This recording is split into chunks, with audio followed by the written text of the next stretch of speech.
Hey, how you doing? This is John, and welcome to John's Long Box. Today we have a very special episode. I thought we would talk about role-playing games, so I brought the three biggest role-playing nerds I could think of, pulled them all into one chat, and we'll talk about role-playing games tonight. So everybody introduce yourselves. Good. Hello! Where do we start? I guess you. We saw you, Okay. apparently. Hello, everyone. I guess I'm the loudest, so I'm starting. Hello, everyone. I'm Loud, and I'm Rini Draws, and I'm a comic artist and also an avid, primarily a Pathfinder player. And thank you for having me on. I'm excited to talk about this. Oh, yeah, me too. And underneath, who do we got? This way? Okay, so I'm Justin K. Sweet, also known as Agent Zero everywhere, I'm an avid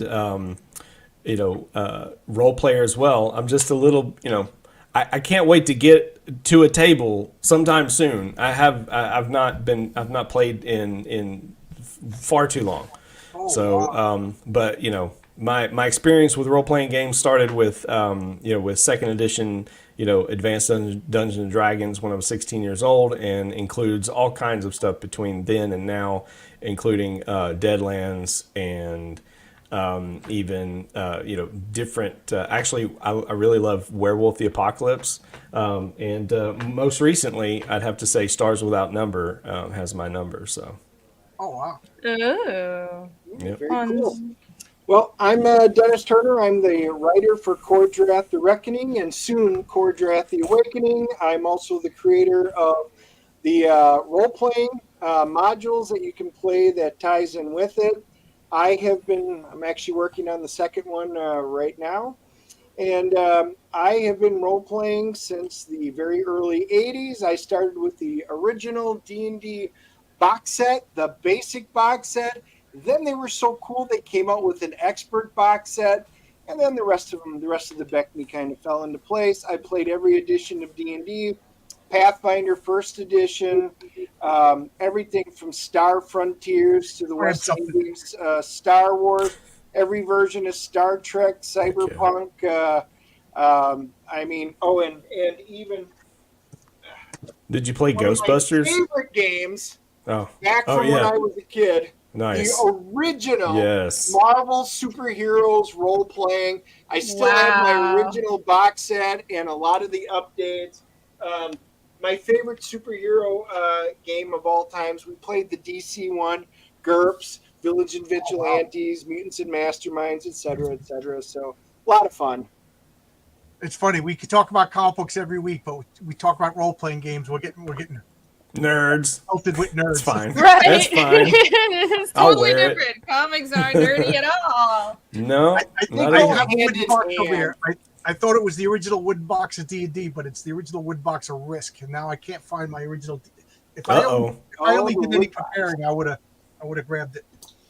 But I started playing with the original red box with the red dragon on the cover, and me and my friends, we didn't know what to do. We were too impatient, so we just opened up the book, pretended we knew how to play.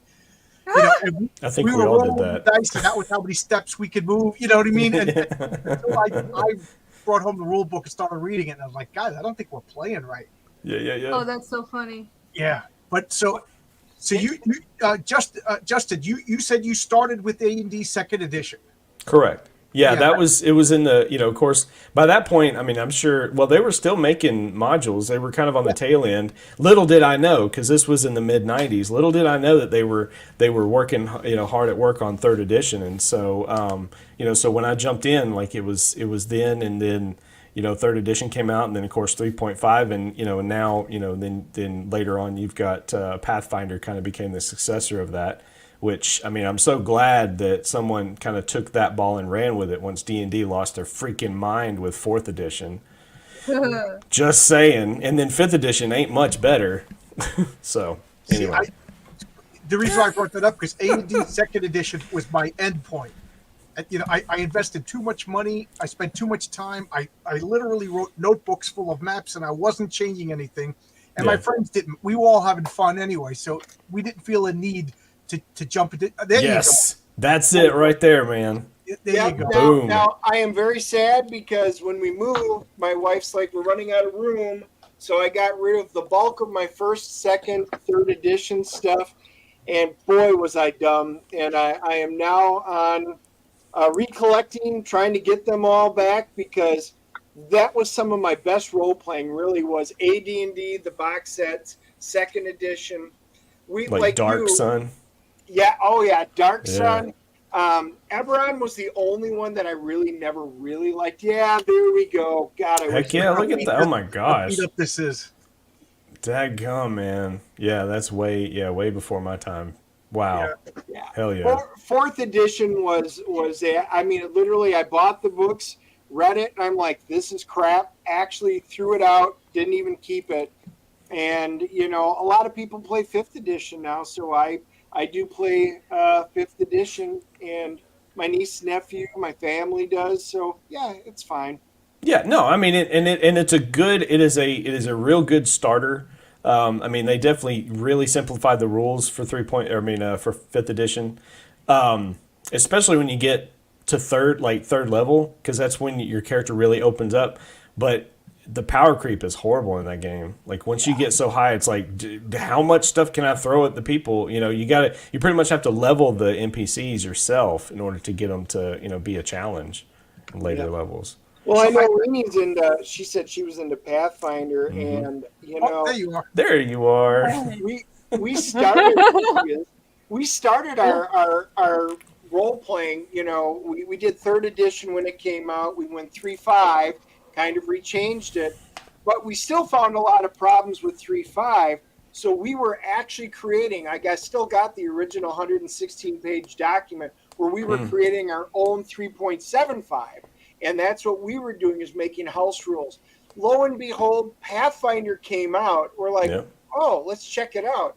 We read through it, and we're like, oh, my God, it is literally 90% of what we just spent the last how many months doing. So we put aside our 116-page document. We played Pathfinder, and it was great. Heck yeah. Yes, Pathfinder. I approve. So let's start at the beginning. You know, I was saying this before we chatted. You know, I try to adopt the Stan Lee Jim Shooter method in every video, every comic is somebody's first comic. So let's start at the beginning. If somebody, you know, you got a cool buddy, a cool friend and they're picking up your books and they're going, well, what is a role playing game? What would you say to them? Oh, that's hard. How do you even explain that? Right, exactly. Well, It's acting. Try explaining it to my 80-year-old Italian grandfather and him, you know. Oh, it's hard to explain it to someone who has no experience of even online MMORPGs or video games. But if somebody is into video games, I would tell them, well, it's like an MMORPG, except everything is you math it out on paper, but you also get a lot more freedom and customizability. And you also, the DM designs the world themselves. And the graphics are perfect. Sorry. You don't never have to worry about the graphics or the budget. You know, it's unlimited. It's your imagination.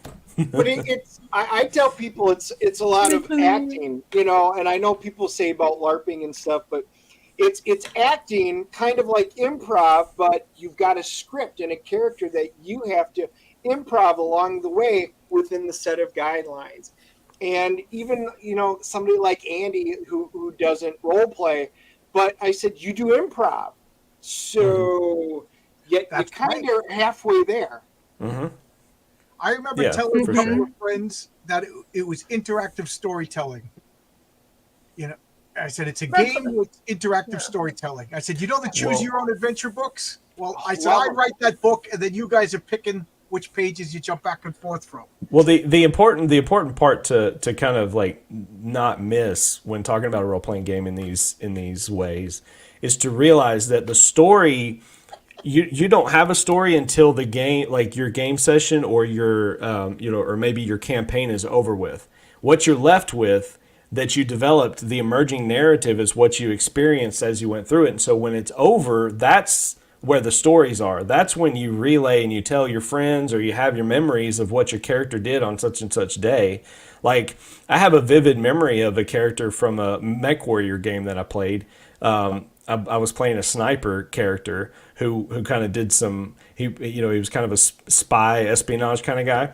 And he wound up, because the die rolls were not with me that night, but then they kind of were. It was like he kept fumbling when, and was, getting caught, but he was able to kind of like maneuver his way out of it. But while you're going through it, you're experiencing it like in real time. And so when you're done, it's like, okay, now we have a story to talk about. You know what I mean? So, I mean, that's... Now, here's the other question I always ask people. Everybody on this panel, to some way or another, is a very creative person. Either a writer, artist, or both. When you think back at your adventure, you played 3 weeks ago, and you're telling your buddy, do you? I don't know about you, but I don't remember the table, the pencils, the papers. I remember either an animated movie or a full-on movie in my head. Yep, exactly. He came running out with a sword, and Dennis came out and he punched the guy with the shield, and then Justin fumbled and fell down, and it started it's scenes in my, excuse me, I just hit puberty. It seems just in my head, and I remember that. Like, I full-on remember, we play a superhero role-playing game. I full-on remember these two cosmic beings battling, a player and an NPC, fighting throughout the universe, while my friends were jumping from building to building, rescuing people that were falling out of these cosmic rifts, like it was a Marvel movie. Like, I kind of forget that there was Funyuns on the table and White Castle boxes all over the place, but I remember this movie. What about you guys? Yeah, the same. I mean, that's kind of why I gravitated towards tabletops instead of video games. It's because, honestly, video games feel constrained. It's not truly open world. It's not truly, you can do whatever it is to your imagination. And with tabletops, there are rules, there are limitations. It's for limitations in the sense of, if my character is level 4 and I want to start flying and punching out dragons, I can't do that. But other than that, with the role playing, you can do whatever is believable. And with a good DM, it's almost this other world. You can be transported into another world. You're in your character's shoes, and that's fascinating. I love that. It is like watching a movie. Not just that, you're living within a movie or a show. And it's great. Exactly. And also, I like, as a writer, I think that helps me learn to write better. It helps learning characterization. Let me ask you, are you guys player characters or are you DMs when you play? And for those of you who don't know, the dungeon master, the game master, the referee, whatever you want, is the person that controls the game. The players are the actors in the movie, where the DM is like the writer, producer, director, all at once. Is the only way you can compare it. So unfortunately, I'm usually a forever DM. Like, I'm usually the default guy. I mean, there are times that I get a chance to play, but most of the time I got to earn the right to do it, right? So, like, I get my buddies together, and then I'll run them through a campaign or a series of of sessions, and then once we wrap that up, then I'll be like, okay, hey, would someone else like to take over? I want to play in your game, and that kind of thing. But generally speaking, I got to be the guy. Yeah, we have a forever DM too. Yeah. Dennis, you got to be the DM all the time, huh? In the earlier days, no. So there was a group from high school that we played in through college. I never DM'd. I was always the role player, and then I started DMing, and when we switched, so we always played in the Forgotten Realms setting, no matter what edition we played in. We were playing 3rd edition, then we decided to go to 3.5, then we went to Pathfinder, still in the Forgotten Realms setting. Mm-hmm. And I ran a 6-year campaign that ended right when I moved here to North Carolina. And so I have been DMing pretty much ever since that time. And, it's just in my nature now. I just do it. I'm always writing stuff. But my group that I used to play with up in Wisconsin, Illinois, and stuff like that, we would always get together. So we learned I would type up story. So how are we going to do it from this long distance? Pardon me. So I would type up a story and send it out. And then all the characters would take their time, all the guys, and they would write their story. And I would assemble it into an entire novel. Awesome. And it would continue. Then once a month we would get together, and it would be battle day. So we would bring the battle boards, and I would bring all my terrain, and we'd bring all the miniatures and trees and ships. And then we would do the face-to-face battle for that day in person, all morning, all afternoon, all into the wee hours of the night. Then we would go home and I would write story, and we would do that for another month. That's how we were effectively able to do it when a lot of us were 2 to 4 hours away from each other. That's amazing. That is amazing. And that for those of you who don't know, I play Theater of the Mind, meaning it's just me and my buddies talking, but we mostly play a superhero game, with characters that can teleport and fly. So it's really kind of hard to just make terrain. But Dennis, you use terrain and models and everything? Yeah, matter of fact, I did a pirate ship part of the campaign. So I literally went out and bought the Playmobil, 2 of the different pirate ships, Nice. so that our miniatures could fit on there. I had those all rigged up and stuff. I had a battle board. It was a huge door for like a sliding door. I painted it green on one side and blue on the other, so if we were in water or whatever, all the map and stuff went on there. I got rid of probably 75% of it, but I still have some of my boxes of my terrain and stuff. So now that all my niece and nephew, both my kids that called me nerds and said, "Dad, this is stupid," they all role play with their friends now. And now I'm suddenly the cool uncle and the cool dad who has everything. That's awesome. You converted them slowly. They hate to admit it too. Well, we didn't ask you. You're a player, right? Or are you a DM? Oh, I'm a player. We have a forever DM as well, and it's a love-hate relationship with the game for him, I think. But it's interesting. You guys were talking about how exactly you played. So we're all over the place. We're also in different countries. Thankfully, we're mostly in the same time zone. But our group has now someone in like the Midwest. We have somebody in Canada, and my DM and most of the team members are in Colombia, and I'm in Atlanta. So we play online, and the group started out as a bunch of artists I knew from college, and we're really good friends. And what's cool is because most of us are artists, even though we play online, and actually my DM makes a lot of minis, and it's a pity that we're just not in the same city. But this is a little Ale Drake character that he made this and gave it to me when I visited him. It's not very clear, but it's a little adorable guy. Yeah. But yeah, we draw our characters, and the DM he draws our maps, and sometimes we mostly play on Roll20 now, but sometimes we also will spin off and play side games in just Messenger. And it's kind of like what Dennis said, where it's Theater of the Mind, but through Messenger and a back and forth with the DM. For example, if a character goes off and breaks from the team, which happens a lot, and does their own thing, and then the DM will say, "Okay, we'll just take care of this in chat," and then we'll do the main group thing in Roll20. But yeah, that's how we play. I'm a player though. I don't have time to be a DM. I DM my comic, and that's enough. And this is Pathfinder that you're playing, right? It's what? Huh? Oh, you're playing Pathfinder. That's your game.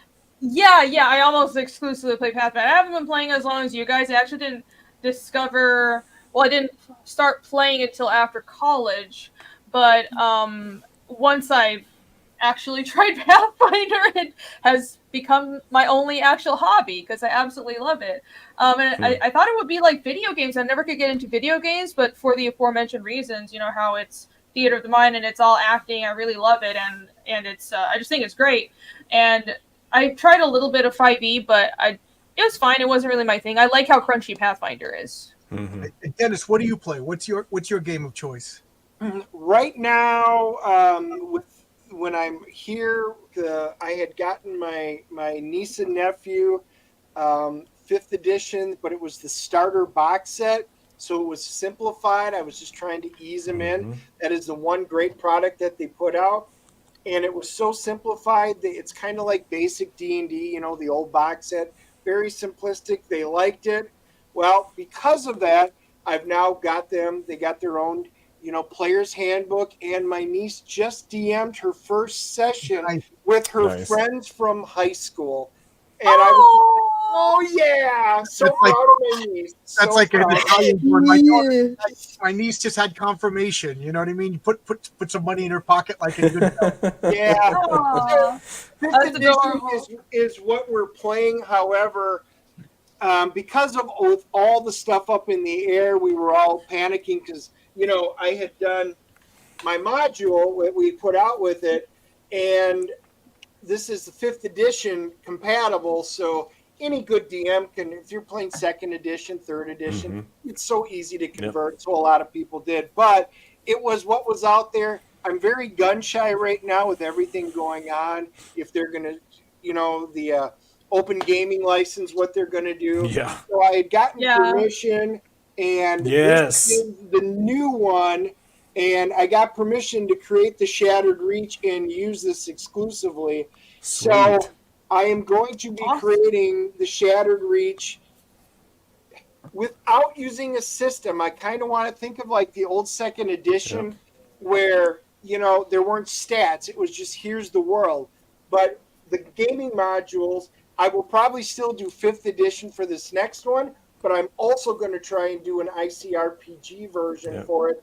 This is a lot of fun. This is inventive. This is one book, and really it's only that small amount, and that's the entire gaming system that you need. This actually has space genres and boot hill type Western genres, cyberpunk genres, all in one book. This is fantastic. I need to get that. I will be moving forward with that. It's just so much work trying to get the scripts for the comics done and the modules. So it is a project that I am working on. That's cool. Justin, what's your game of choice? So as I stated, I brought up Stars Without Number. Yeah, I never heard of this. So this is Stars Without Number by Kevin Crawford. And it's print on demand. It's on DriveThruRPG. You can go on there. You can actually get this book, the PDF of this book, for free on DriveThruRPG. There's some there is certain content that's not available in the free one. Like if you want transhumanism, things like that in there, or I think the magic, I think that's part of this book, but it isn't in. But if you want space magic, you got to pay for it. But otherwise, I mean, it's got everything in it. But so Stars Without Number is a really fun. It is a D20 system. However, skills are done with 2d6, and they have a specific way in which they roll. The stats are different. But as far as like using your weapons and actual like combat, that's so swingy that it needs to roll a d20 to make it happen. But that's only a portion of what I'm into, and the other one is Genesis. I don't have the book with me here, but Genesis RPG. That's Genesis with a Y instead of an I at the end. Genesis. This narrative dice is based on the Fantasy Flight Star Wars RPG. Okay. And so it uses these funky dice. You don't have to worry about math or not like standard math. You don't have to worry about modifiers necessarily. You worry about a dice pool, and that dice pool helps determine the way in which how well you succeed at something, or maybe you fail at something, but you actually get like a bonus in that roll too. So it's fun that way. And so what I did was I actually ran a whole campaign, a year-long campaign that twisted those two together. I used the Stars Without Number system for creating all the back-end stuff, and then for the game system I used Genesis. So I saw somebody asked about Stormbringer. Yes, I played Stormbringer. I did not play RuneQuest. I have the board games of it, but I haven't played the role-playing game because me and my friends, we started playing when we were 10 years old, and we were like, okay, I'll DM you and give you all the best magic items. You DM me, give me all the best magic items, and then we'd go into the other. Where'd you get all these magic? So we all kind of came up with, this is your game, this is your game, this is your game. You know what I mean? So we all, I got stuck with Villains and Vigilantes. It's a superhero role-playing game, and that's the only game I play. I'll adapt fantasy into that game and space into that game. So I literally haven't played Dungeons & Dragons in 30 years. I played one of my friends ran Stormbringer because he was into Michael Moorcock, and another one of my friends ran Dungeons & Dragons. Another one ran Gangbusters, where we were 20s gangsters. Oh, nice. That always ended up making up characters and just going right to jail, and that was the end of the game. So what other bizarre genres have you played? What's that? I saw somebody mention in there. They said Shadowrun. Yes, but Shadowrun and Earth Dawn, they're the same, basically the same system. They just one's advance in the future, and then magic comes back, and then Earthdawn comes, and then science catches up, and then it becomes Shadowrun. So it's this ever-evolving system. That was very crunchy, but it was a very fun system. It's funny. That's the only role-playing game my wife ever played was Shadowrun. I Before keep Oh my wanting to play gosh. Shadowrun, but Oh we my never God, get like- around to it. Well, now hold on. We got to pause for a sec. Okay, you said that's the only game. That's the only game your wife ever played. Yeah, the only Let me role-playing- guess. She played one session and was like, "Okay, that's it. I'm out." Yeah, and she still has her sheets. Every once in a while, she'd be like, "Let's play Shadowrun." I'm Are like, you serious? She actually said, "Okay, all right." Well, then I misjudged her. That's awesome. No, Shadowrun is great. I mean, I prefer playing MechWarrior. If I'm going to play a FASA game that uses a similar, like a multi, like fists full of dice, I want to play something in a world that I'm like really into, right? And so I played MechWarrior. It was fun. MechWarrior was great. Yeah, I love Cyberpunk, but I'm not. To me, mixing Cyberpunk with those fantasy elements that come in, I'm not sure I like the goblinization, like all that stuff that happens in Shadowrun. That's just, I don't know. Does anybody remember Rifts? It's just odd to me. Oh, Yes. Before Rifts came out, we were playing. I saw somebody mention Robotech. We played the Robotech game, then Teenage Mutant Ninja Turtles. It was all Palladium, and then Rifts came out and said, "Hey, we're going to give you Glitter Boys, and we're going to bring all these different worlds together, and every single system you play, it's all compatible." But they weren't. But they still wanted you to think they were. But it was a great concept.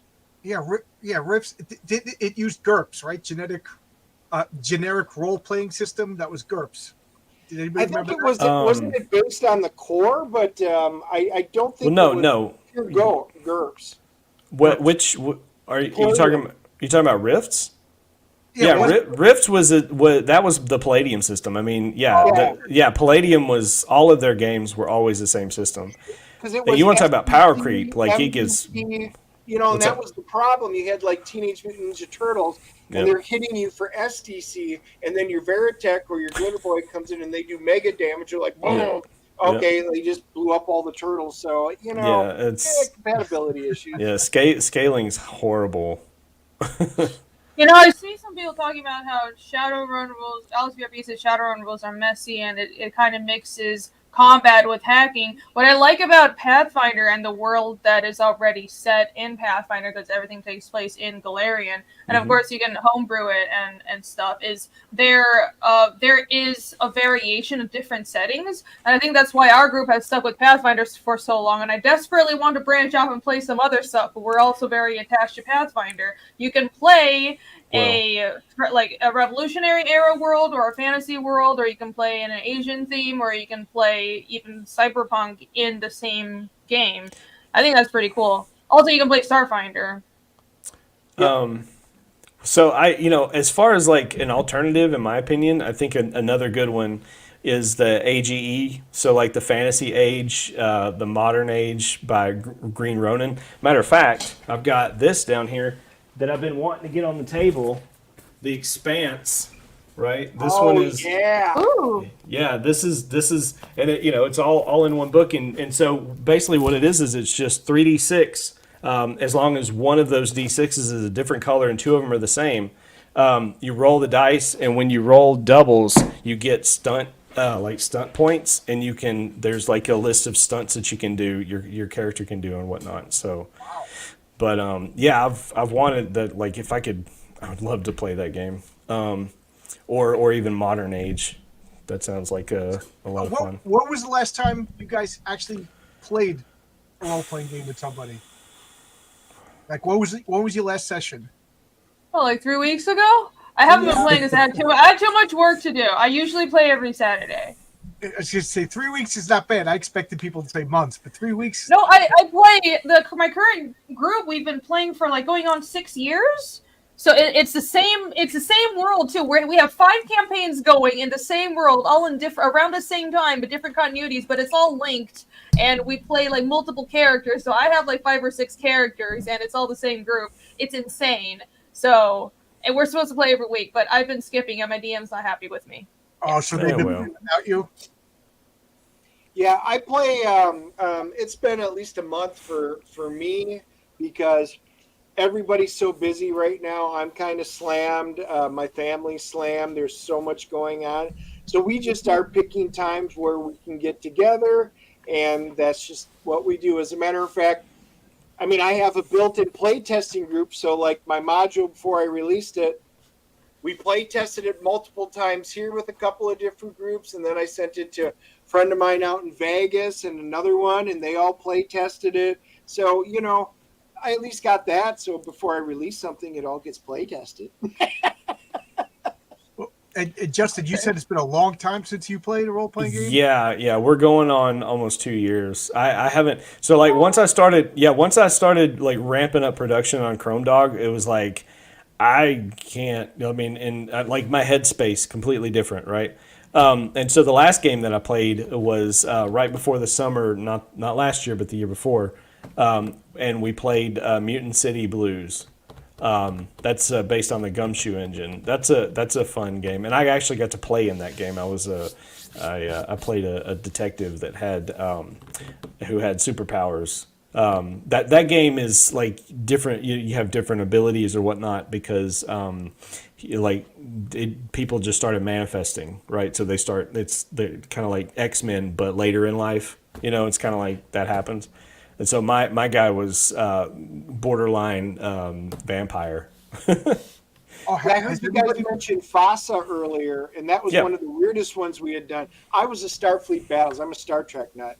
So I had the little plastic ships, and you'd have to build them and glue everything together. Yeah, nice. Phaser. Oh, yeah, nice. I love it. The StarTAC. Dennis and I are going to talk to each other. This one actually is the one that hooks up to your phone. It's that one that they put out there. It's the Bluetooth one. Yeah, me too. It's just extend right now. Yep. Fantastic. So Trekkies, I love it.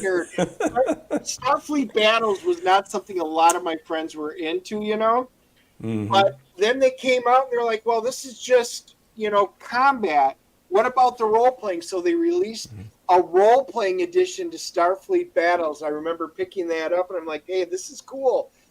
But Star Trek is so hard to role-play because somebody's got to be captain, first officer, helmsman, and it's too confining for too many people. I agree. We tried it a couple of times, and you know, the guy who was assigned communications, he just wanted to get up and beam down to the planet when it's just like, you know, Uhura doesn't beam down to the planet. Sorry, guys. You know, so yeah, it's too confining. Which, here's my next question: when you role play, this is mostly, I guess, DMs. Do you use modules or do you like to make up your own stuff? And I guess if players, Justin and Rini, like when you play, do you have more fun if the DM makes up new stuff or if you use store-bought campaigns? Well, it really depends for me. Like, so if I'm running a game, I'll take a module or whatever, but I usually tweak it a little bit, or we'll start where it says to start, and then the players will just move and do the thing, and then I try to maneuver around the players. To get, you know, not to get them back on track, but just to say, okay, well, they zagged when I thought they were gonna zig, so I'm gonna, you know, make sure that they end up, you know, meeting such and such at a different point because they don't know what's happening. So I think anybody who's, you know, good at running a game is going to not railroad their players and like push them towards the thing, whatever it is, even if say I wrote the thing.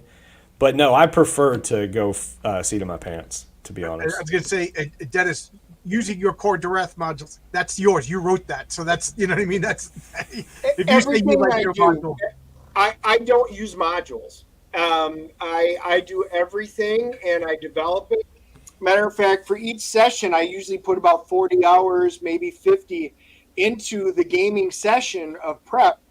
And I already know the players. They could go path A, path B, path C. So I've got everything already kind of figured out how they may do it. And then, of course, they'll decide, hey, there's a path D, which you never thought of. So on my toes, I have to do it. I have much more fun being open that way and just let the players go. But I grew up with a lot of our DMs. One of them was very modular.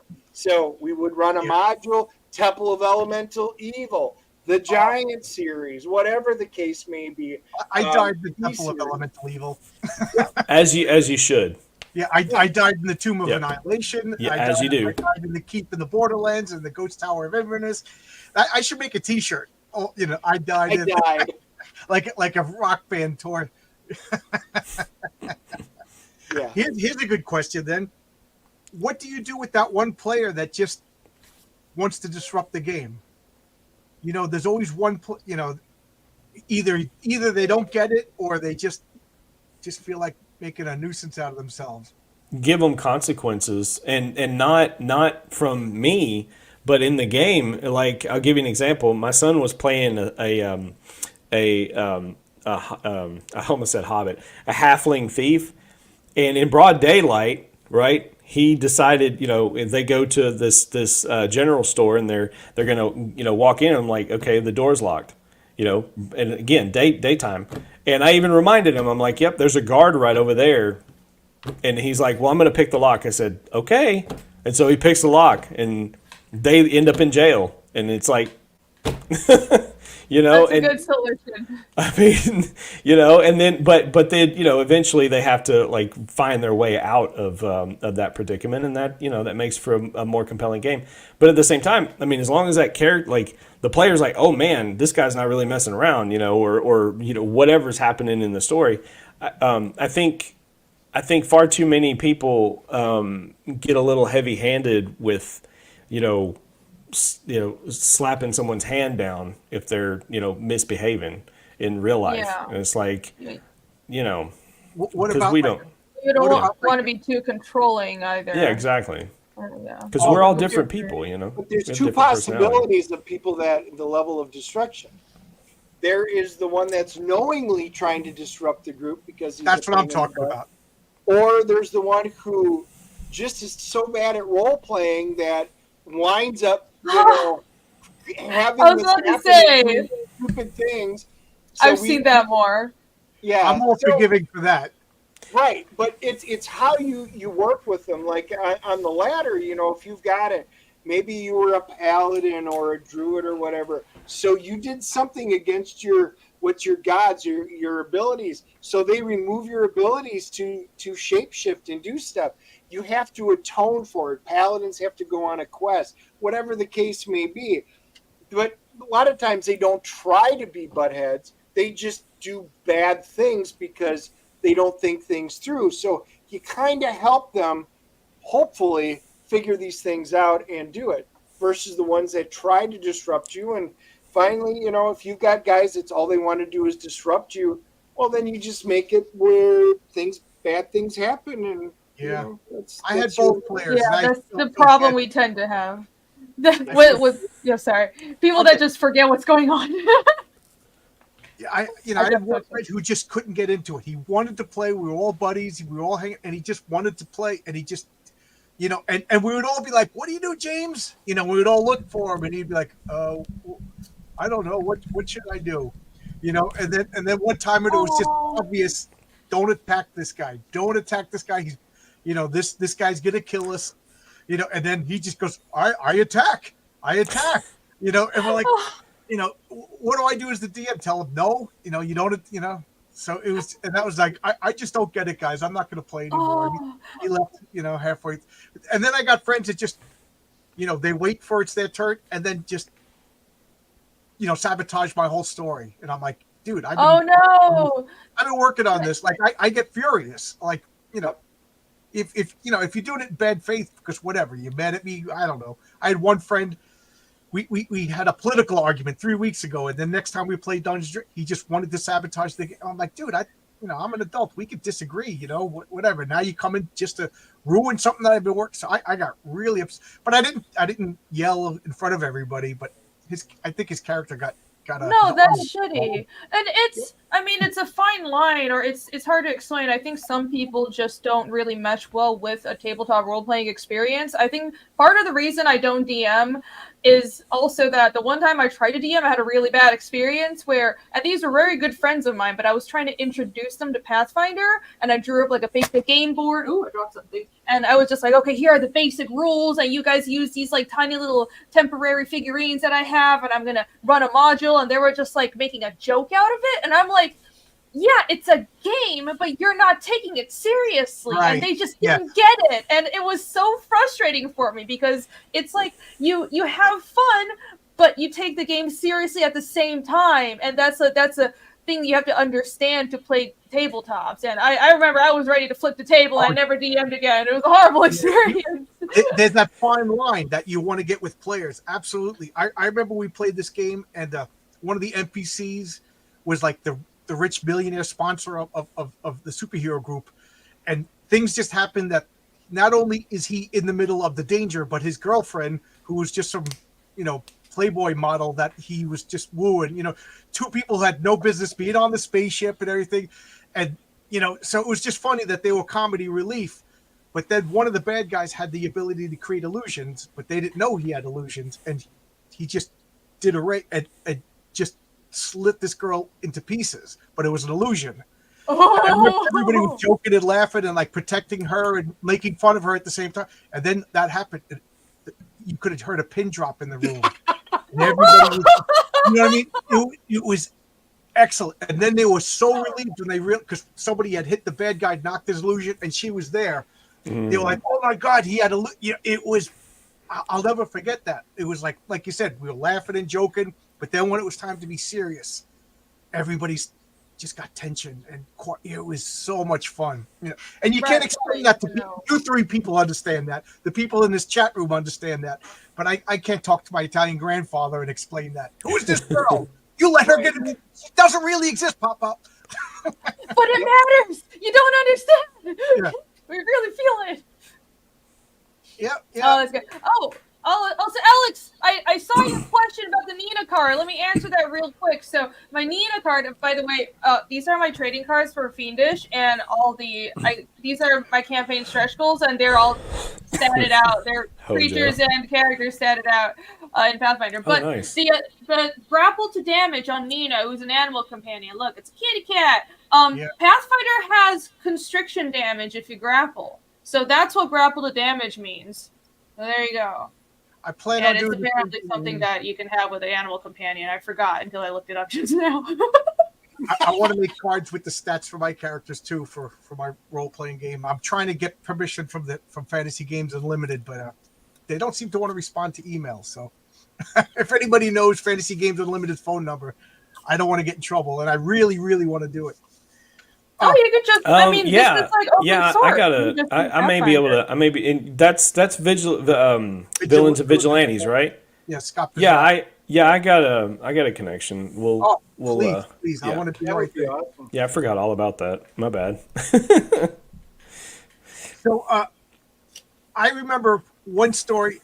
My friend Jimmy, he kind of got interested in Dungeons & Dragons. He went away to his summer house for a summer, and the kid who lived next door to him was big into Dungeons & Dragons, and he walked up to Jimmy. He's like, Jimmy's like, yeah, my friend John plays all the time. Jimmy's like, you want to play? He's like, yeah, sure. What else are we going to do at night? He's like, here. And he gave him these stacks of the second edition textbooks, 4 books, because here, read all these, and then tomorrow we'll play. Jimmy was just like, it's summer vacation, and I got to do homework. And next morning, he was like, dude, I'm not playing. I'd rather just, do nothing than. So how would you, a person's willing to play, they're sitting at your table, how would you teach them the rules? Start with combat.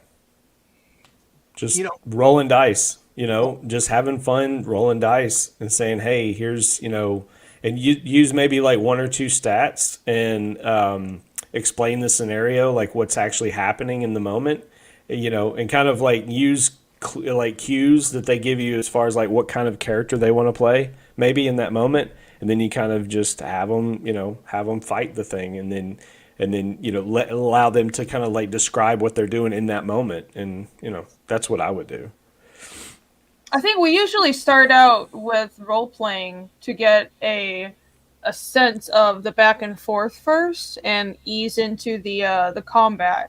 I remember being dropped when I played the first time. I was just dropped into combat, and it was really annoying because I was told, well, you can do anything, and my GM had the approach of just tell me what you want to do, and I'll tell you how to do it. And I'm like, I want to do a roundhouse kick, and he's like, I don't know the rules for that. It's this whole like complicated thing. So, I think well, that's we actually.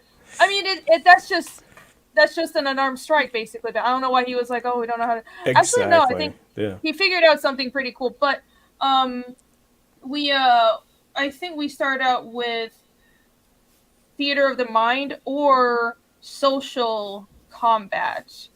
I think that's a better way to ease people in, at least for our game. Every game is different. Now, theater of the mind really is the best way. My wife, we met in college, and we had some serious gamers in college. So she thought she would join us. Well, the DM was a real butthead and was so hardcore she didn't know what she was doing. She was just trying to have fun. He made her cry. She threw the dice and she said, I'm never playing again, and she ran out crying. So we've been married for well over 30 years now, and she never has role played anything up until my niece and nephew and my kids, and my son came home, and then my daughter came home from Korea, and for Christmas we had an entire family of 9 of us all playing. My wife's back; she's playing now, but.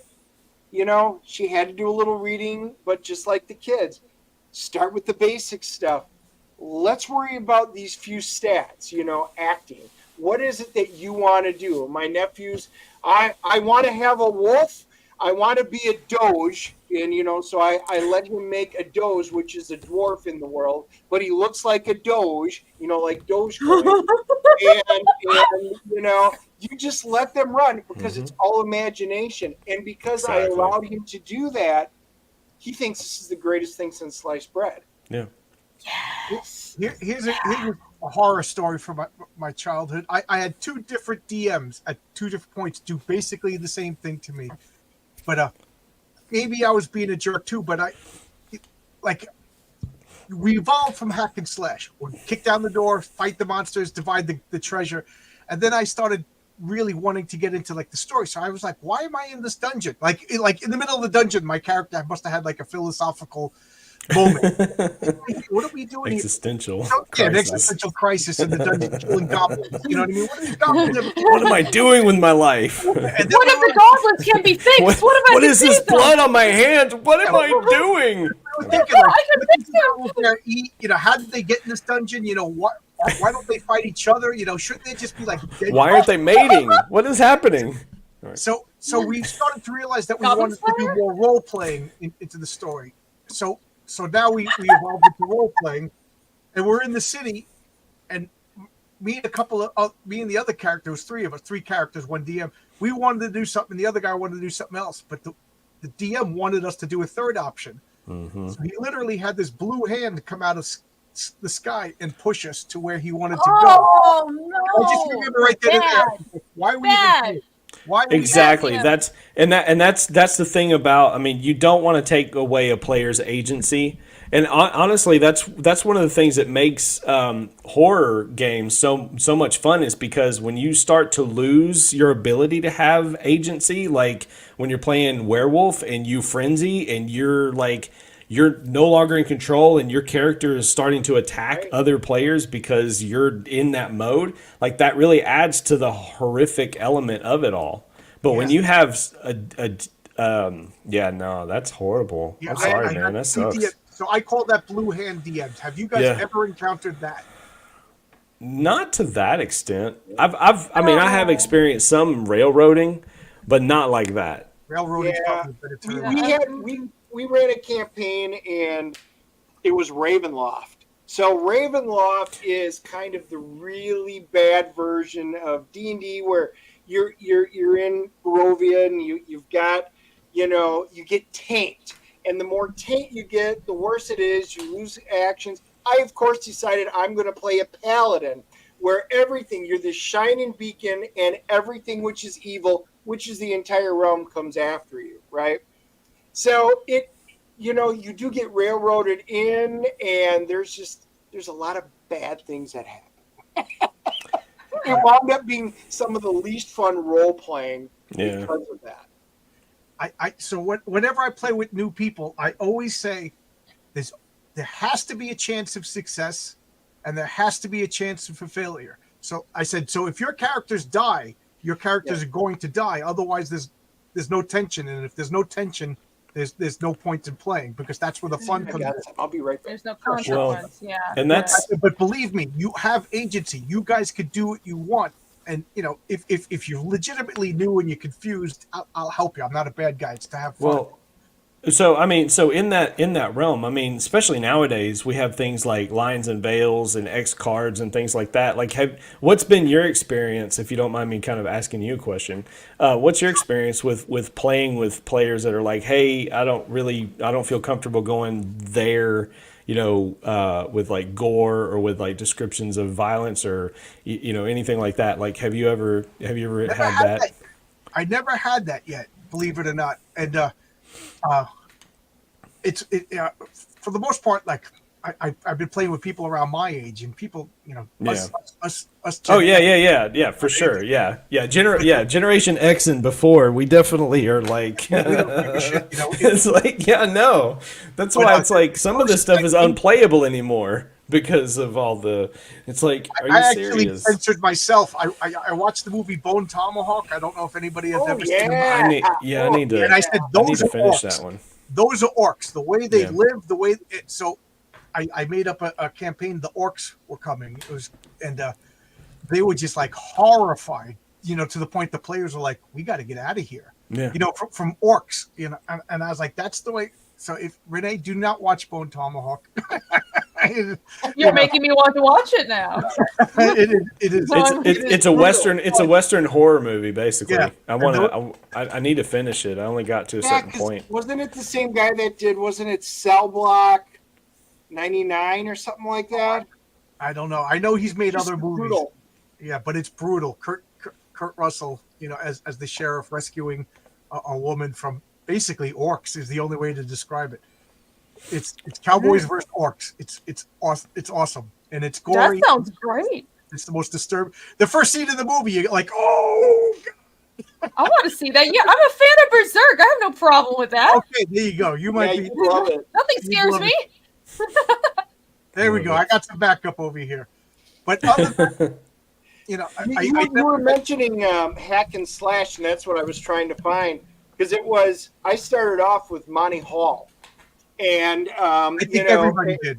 Yes. So one of the first things when it was AD&D, because I started off with the box sets, and then other guys I knew, they were into the AD&D, so I had to go out and buy hardcover books, And then I wound up making this mage, and dude, I wish I could find it right now. I should have thought of this if I knew we were going down that path. I found my first AD&D character, and it was a mage. It's a loose leaf, but it was the thin loose leaf, front and back, and it's, I think, like 6 pages long. And it's all fine writing. The whole thing is on there because it's all the stuff that my wizard had. My wizard had all of this. It was so Monty Hall back then, but I found it. I mean, we're talking, this is probably 1981, 1982. And dude, it was so. I'm like, curious. God, I wasted my life. Do you know what he means by Monty Hall campaign? Is that an oldie Olsen term? I mean, are you talking about Monty Cook? Who's Monty Hall? It was actually in the rule books. Dennis, you know, we got the Monty Hall was the game show host for Let's Make a Deal. Yeah, that's what I thought, and I'm like, what is he talking about, Monty Hall? What's that got to do with D&D? Like, I guess I'm not. Where you just gave way too much treasure. Oh, yeah. So gotcha.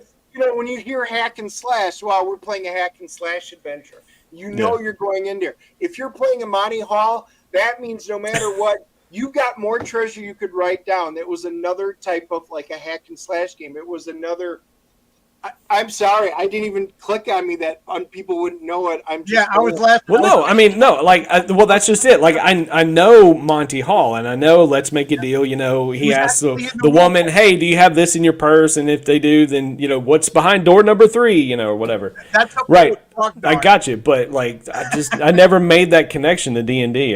That's Right? But Do you anyway. guys know the term grognard? There's another oldie Olsen, crusty old term. Oh yeah, Gygaxian, Grognard. Yeah, Yes, those- heard yeah, that. old school war gamers. Typically don't get out of here. Well, it's no Pick it up different a right? long If time. I mention THACO.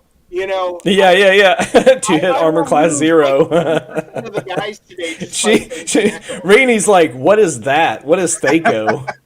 What is I heard that before. I am a loss because again, I have started playing with Pathfinder First Edition, but I've heard that that's tied to how they used to not have armor class, right? That wasn't even a thing. It was different because there was dumbest. math involved. It was the dumbest formula, and they tried to solve it with flat-footed AC, which, I mean, I don't think that worked very well either. That's why they took it out, because I don't think you're flat-footed in 5th edition. So, What, you can't be flat-footed, or there is no flat-footed? there is no flat-footed in 5th edition, as far as I understand. And you can't take 20. You can't take 10. You can't take numbers in 5th edition. Well, 5th edition is like a baby game. Yeah, right. But it is. But okay, well, let me say if 5th edition is a baby game based on these things that we just said, then THACO is it's rocket science. I mean, it's like it's on this whole I know what it means, but what is it actually like? Why? Like what? Why? Because, It doesn't you can even have need negative numbers. So I'm just looking to see if any of my stats actually had THACO. Because Negative here's my AC? paladin, he's got an 1892 strength. Remember, because they had lame. percentiles up to 1800 back then. Oh yeah, that's right. Percentile for your strength? Well, no, it was. Rini, if you are a fighter and you rolled an 18, then you rolled percentile dice. See, it was just freaking confusing. Why? You already So- so you roll percentile to hit, you don't roll against AC? No, you can have an 1801 to 1800 strength and then go to 19. It was So it crazy. worked where you could have a 12, a 13, That's 14, unnecessary. 15, 16, 17. But the moment you rolled an 18 for strength and it was only strength, that meant you had the chance to be super strong. Then you rolled percentiles, and that was your percentile. But My only if favorite you were a paladin fighter. of all time, and this is from my 1986 character sheet. I still have him. You can see he's actually got an 1800 strength, which was like Hercules back then. I mean, Yeah. there was no 19 or 20. Yeah. Yeah, that was so cool. But I was checking out. This was after THACO to hit armor class 0. But they used to have boxes down at the bottom where on some of the character sheets where you would figure out what did you need to hit armor class 0, and you could write numbers to make the math quicker. That was the one advantage of 3rd edition. Well, 2nd edition. You figured Yeah, it wasn't in 3rd. out what you need. They were like, they finally threw it out. They put Yeah, so flat-footed in. We'll just get rid of the hard math and just make it simpler. Yeah. They're So calling I'm playing a BS. game You that's got had roll all 0, these- 0. It's like all I streamlined. didn't roll that 1800. I've had 3 characters, I think, back when that was a thing. I had a 1876 and 18. My Kora Kaburu from Karatur had an 1855 strength, and then that paladin was an 1800. It was the greatest day of my life. So while we're talking about all this nerdy die roll stuff, Yeah. let me ask you guys: do you like to play in games where you completely roll all your stats, you keep them as in order as they go? So you play hardcore. So you roll 3d6, you keep the stats as they go, and you roll randomly what your class and race are going to be. Do you ever play? That's no fun. That's no. No, fun. it is. You don't understand. It is a lot of fun because you're trying to fit into that box. I think as we you so play. we don't do point buy, but we roll for stats, but you can allot Dennis the is stats like- how you want. And I've done that. I'm fine with it if everybody wants to actually roll stat by stat, but at the same time, it doesn't make sense if you can't even pick the class that you're going for, because what if you have like 5 strength and then you pick a fighter and then you're just useless? And Well, it's no, but really- that's- But what it does is it specifically limits you. Like, try being a paladin back then when you needed a 17 charisma. If you didn't roll a 17 charisma, that's why anybody in the party, if you did ever play that way, you rolled, you're like, oh, I got a 12 strength. I got a 17 charisma. I'm a paladin. You would automatically just want to be a paladin. It was interesting because it was out of your comfort zone. I can Exactly. one up you on this though. We actually did it when back in high school because we were in football, weightlifting, all that kind of stuff, right? So we based our gaming stats on us. If we got moved like the D&D cartoon, put back in there, how much could I bench press? Okay, that equals this. All right, there's your stat for that. So we actually had to play characters that our stats would actually be able to do, and it was a lot of fun for a couple of sittings. We did that too. We Well, made and up that's ourselves and not the characters. yeah, not necessarily. Practically. Yeah, not necessarily for a whole campaign, just for like a session or two, just to play the rules, I as could they see are. how that's fun. I think like our intention Yeah. and my main group is we're playing for years on end, so you want to really like what you're playing. So we pick a class Of course. first, and then we roll. We don't use point buy, so we'll have like 2 point buy characters with like 40 point buy characters. It's fine, but you do get to pick your class and allot the stats however you want. But yeah, I could see how that's fun to just be out of your comfort zone for a few sessions. Well, You should have gone to school with me. You would have had a lot of fun because we always did weird stuff. Like we did that where, okay, guys, we're just going to play today, and everybody just roll 3d6 stats. Whatever you get, you get. You picked what it was. I was a ranger. I died pretty quickly. I remember that. And but it was fun for a one shot. Yeah. But I will tell you this. This is the one I pulled on my guys. We were in the middle of this 6-year campaign. We were a goody two-shoe party, which is great. We had to keep some stuff going. And the guys were like, we need a change. I really want to play an evil campaign. And I said, Oh no! I got a great idea. Let's next time, you go home. We'll meet in a month. And you guys come up with your evil characters. We will do it. Same level, same everything. Oh, that's awesome. My guys, I've never seen them put so much time and effort into these evil characters. They were the greatest. Again, Monty Hall, hack and slash, overpowered. They min-maxed the hell out of these characters, right? And we played for like four sessions, and they had so much fun. They actually worked better as a group than their good guys did. But here's what I did at the very end. I was like, okay, guys, are you ready? Yep. All right. We're going to play today. Everybody's got their evil guys out there. And I was like, okay, everybody pass your characters down. And they're like, wait, what? So they're all passing me their characters. And I pass out their good guys back. Yeah. And they were like, wait, did you just create the Dark Generals? I'm like, yep. So they created their own characters that wound up being the Dark Generals of the big force that they were fighting. Oh Yes. I would be so pissed. And they're like, guys, our good guys are dead. My evil guy was way more powerful. I'm like, it was true across the board. You could have heard a pin drop. Goosebumps went up in there, and they thought I was kidding. It was the greatest I would've hated role-playing day ever.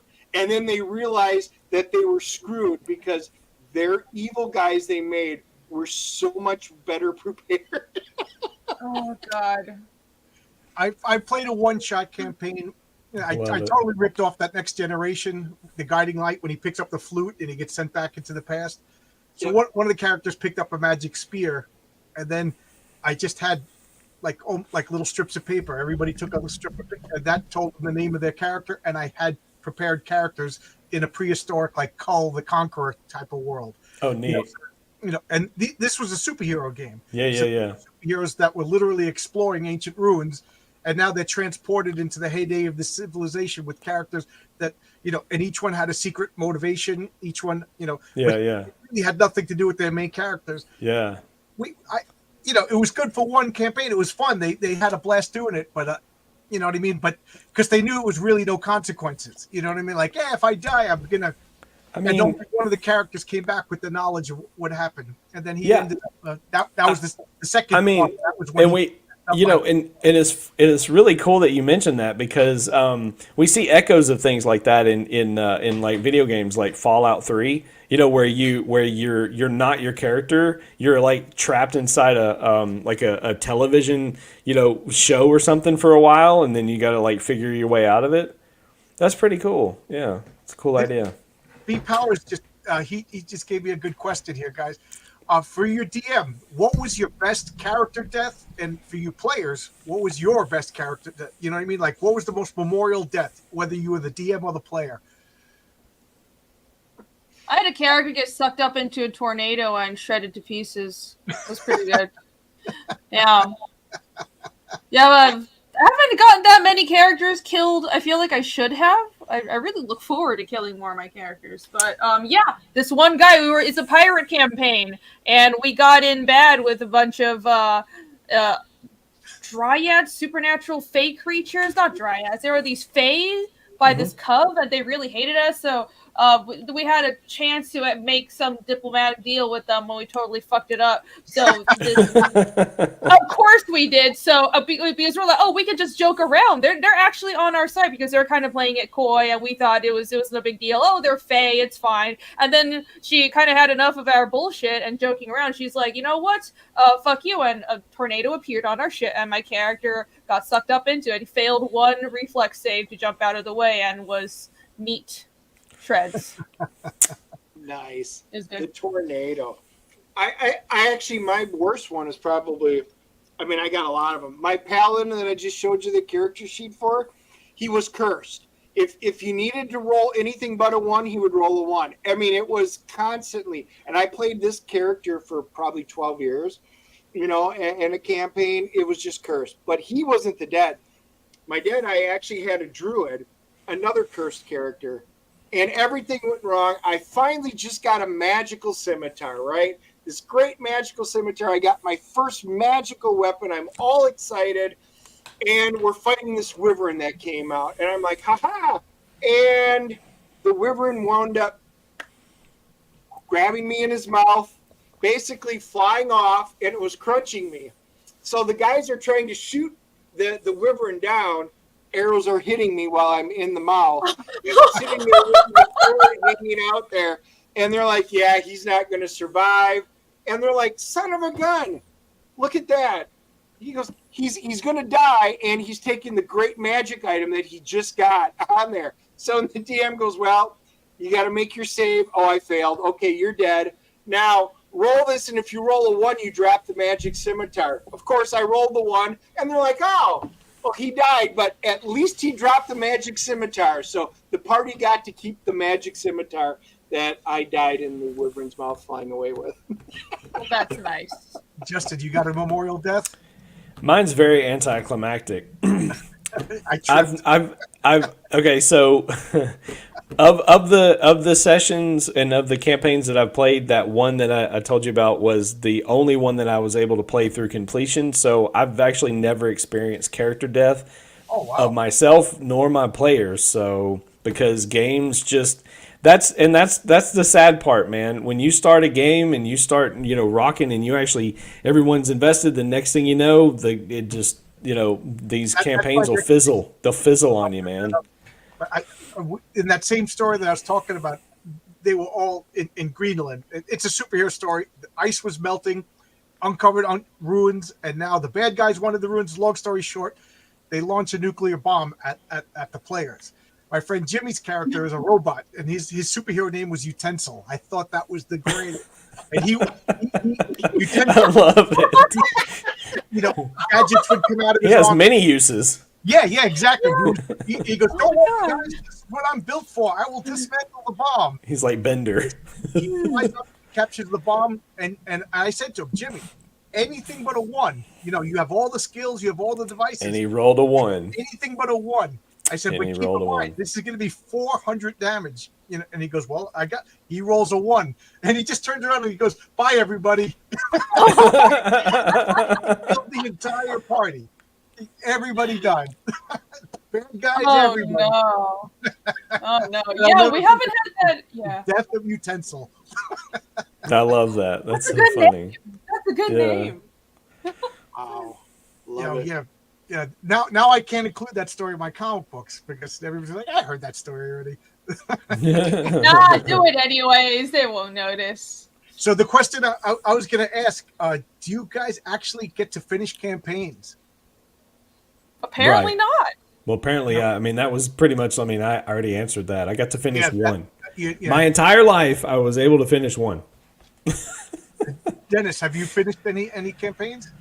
Theoretically, yes, or close to it. So this, I was telling you how we did our story. This is just the story from our going back and forth, right? This is just the writing. Oh my So I even did a little prologue and everything Oh for my it. God, I thought I was a nut job. Oh. Ed Greenwood, eat your heart out. Seriously. Yeah.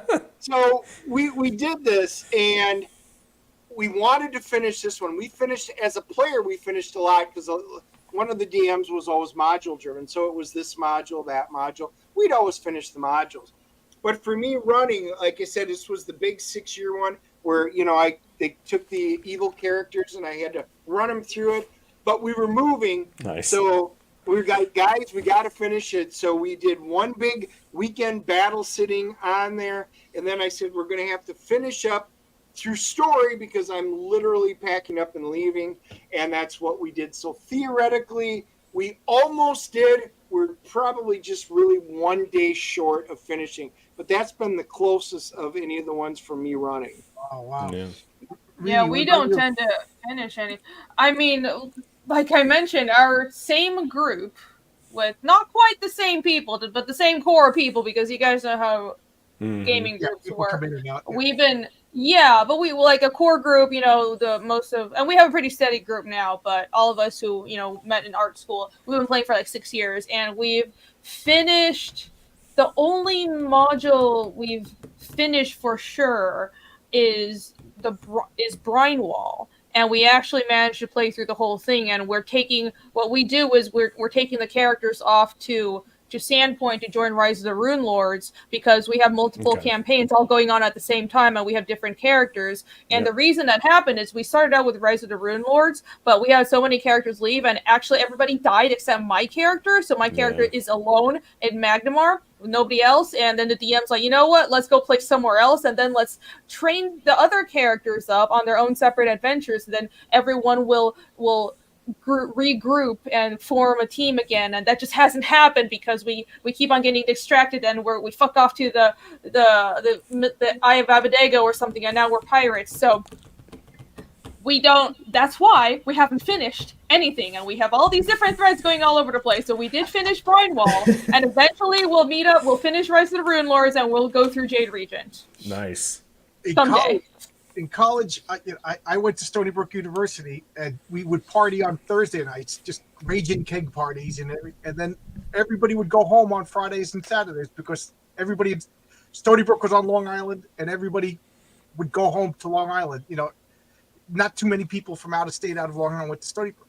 And me and my friends were like, dude, I didn't go to college to go home every weekend, but there was nothing to do. You know, so we started playing Risk, and Risk turned into D&D. But to make a long story short, we started playing D&D from Friday to Sunday night. You know, we finished. I had a notebook. We finished the campaign. It was awesome. From first level, I think one of the guys made it to like 18th level by the end of this campaign. It was awesome. And then now in New York, as an adult, I met a group of guys. We played every Friday night for years. And we would do short one-story sessions, and then I said, you know what? I'm going to do a campaign now. And we had a fantasy story and we had a superhero story, and they didn't realize that they were linked, you know, through the multiverse kind of thing, because, you know, superheroes can have multiple. So we would do two superhero stories, then one fantasy story or whatever. and we were literally two sessions away from finishing the story when COVID happened. And, I don't know if you guys know, but New York City, everybody got paranoid. Nobody went out. Come on, guys, let's go. No, we can't. Yeah. And then that guy with the political argument, he just started such a, all types of politics, everything. I guess COVID made and we never played again. And then I was like, all right. So now I moved out here to Suffolk County. I got a new group of guys, and I told them, I'm not doing a campaign. We'll do one session stories every time we play, because that just I'm still upset when I think about that. 2 more sessions, and I was waiting for everyone to be like, "That was brilliant." It was the utensil. He's the one that's been playing with me forever. He's just like, "How does it end?" So I just told him how it ended. You know what I mean? Like that we never. One of his characters had the ability to resurrect himself. And that was going to be part of it. And he's like, well, is he ever going to come back? I'm like, there's really no point without them. You know what I mean? Like, hey, I'm back. Just looking around. Yeah. The pandemic was basically what got me back into role playing. We played via Theater of the Mind on Discord, and so it was all just we would meet, and you can get dice rollers in Discord, of course. The Genesis community, there's so many, like there's an app and there's all kinds of stuff, in that community to be able to play it. So that's what we did. So we just met every week. I tried that for a story. Like, I didn't like it. Like, I tried it and I instantly didn't like, but I didn't want to be a jerk. So I stuck it out until the end of the story. And then he's like, oh, you want to do the next one? I was like, I'm sorry. Well, and I got comfortable, right? And to me, it's way convenient because, it's like none of us lived near each other. Right. And they were complete strangers. Like, it was just like, hey, we met. It was like, hey, looking for group. And so we just started playing, and we didn't actually use the camera. It was just all, voice. And then we, if we needed like photo references, we'd put it in the chat or whatever. But generally, it was just all over voice, and then we would just game and play that way. But and that's how I did that 1 year campaign. And I actually had to restart that campaign like 3 different times. So where I started was nowhere. It didn't look anything like how it ended because the players changed so much. Some came in, some left. And I always think I'm going to go there and start up a beginning level game and see if we can play every Sunday. But it's just one more thing. I want to ask you, John. When is our session 0? I've been joking about this. That when I launched my comic Heroic Tales, I joked to saying that if I make $100,000, I'm flying everybody to my house. You want to play physically? Okay, gotcha. But, yeah. I'm like, okay.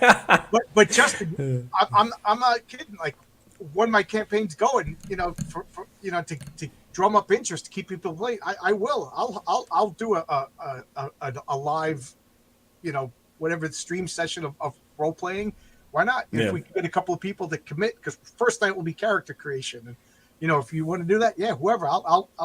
I think like 5 people, me and 4 players, I think would be the most. But I'll do it.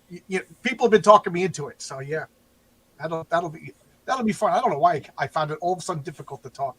Oh, I forgot. Then he sped off and changed his phone. I've been blessed. We've always found someone to play with, usually locally, even when we lived in Texas. This is a funny story, and I didn't mean for it to happen. I had gone to church one Sunday when we had moved down there, and I was in the choir. So I walked back in and I sat down. I was the new kid. So I walked in and I said, well met. And I did that, and I went and sat down. All of a sudden, one of the guys in the choir went, and he went over and sat next to me, and he goes, do you play Dungeons and Dragons?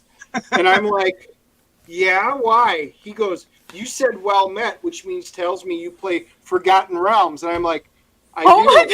And he goes, oh my God. He goes, we can't talk about it here, but we role play every Friday night.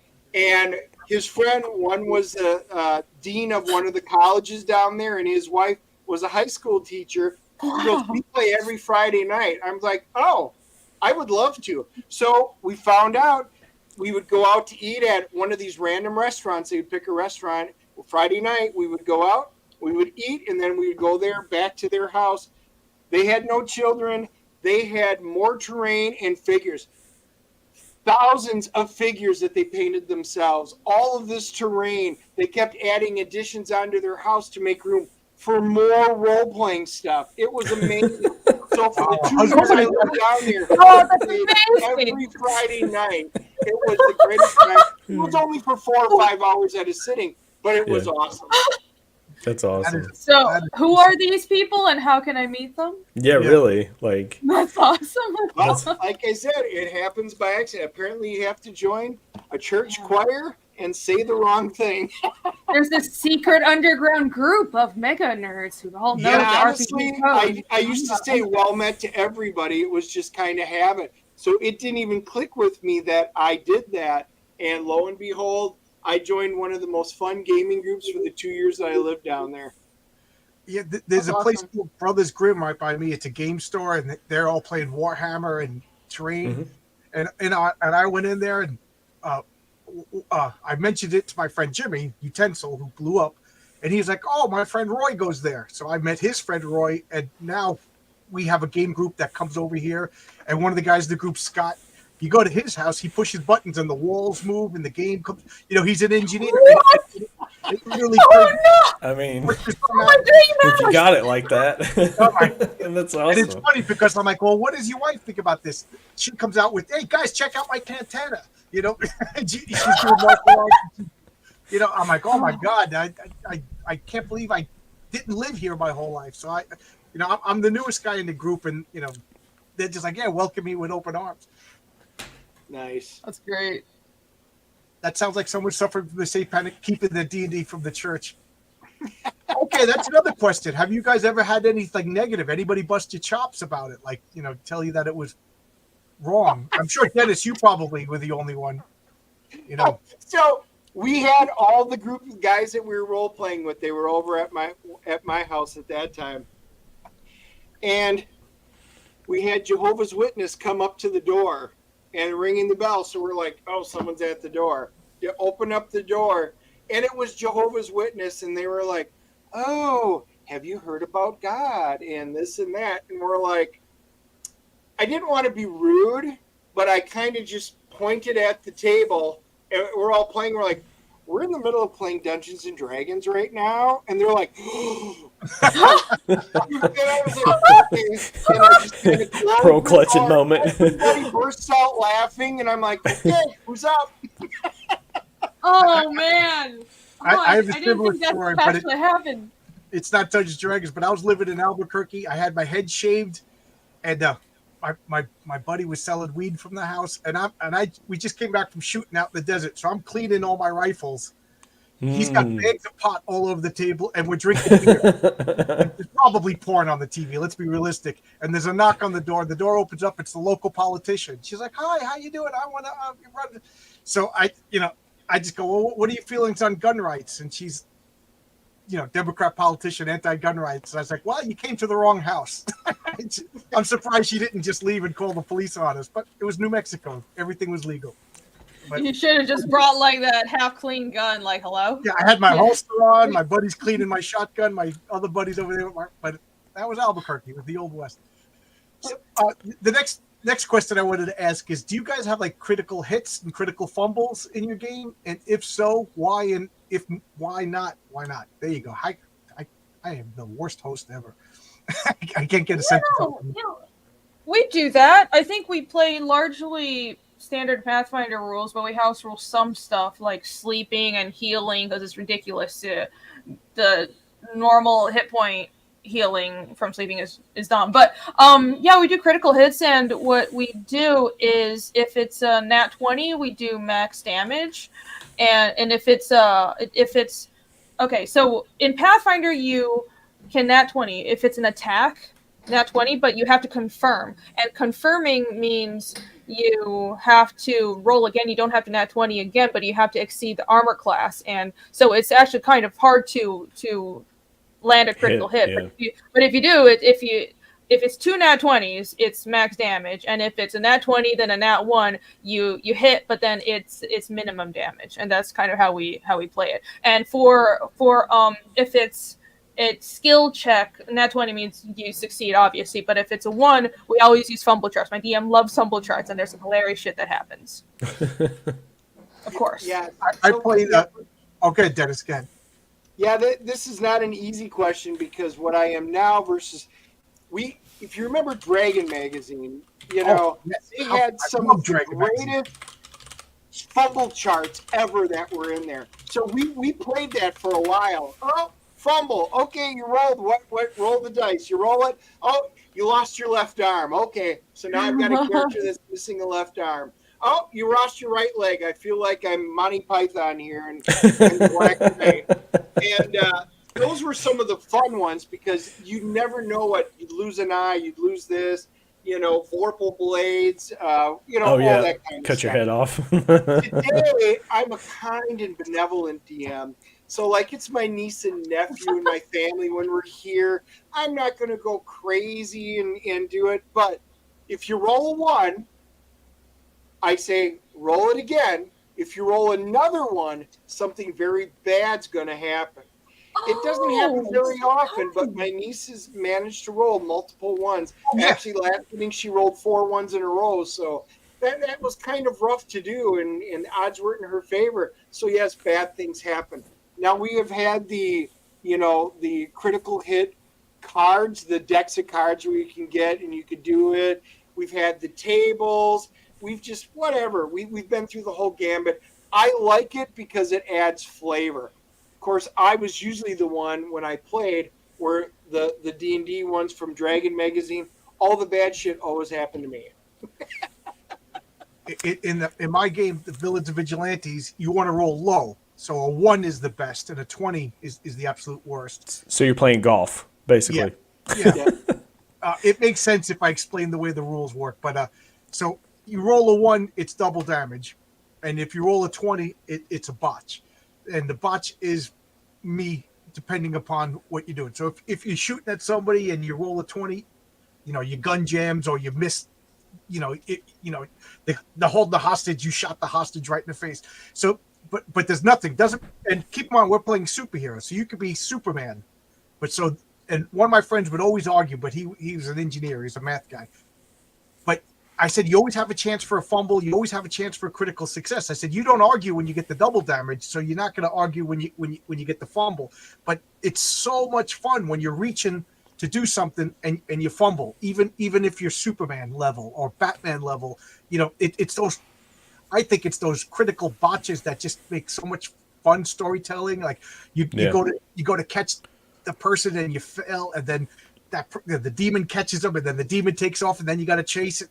You know, I love all of that, like unprepared, like in story, unforeseen circumstances, and I don't think you get that unless you have like a botch system or a critical hit system. Well, I mean, for me, whenever I play games, like I like to stay within what the rules say, right? And so if the rules have it in there that, hey, a critical does this, or whether it's success or failure, then by all means play through it. And Genesis, if I can speak on that, like when you're building when you build your dice pool.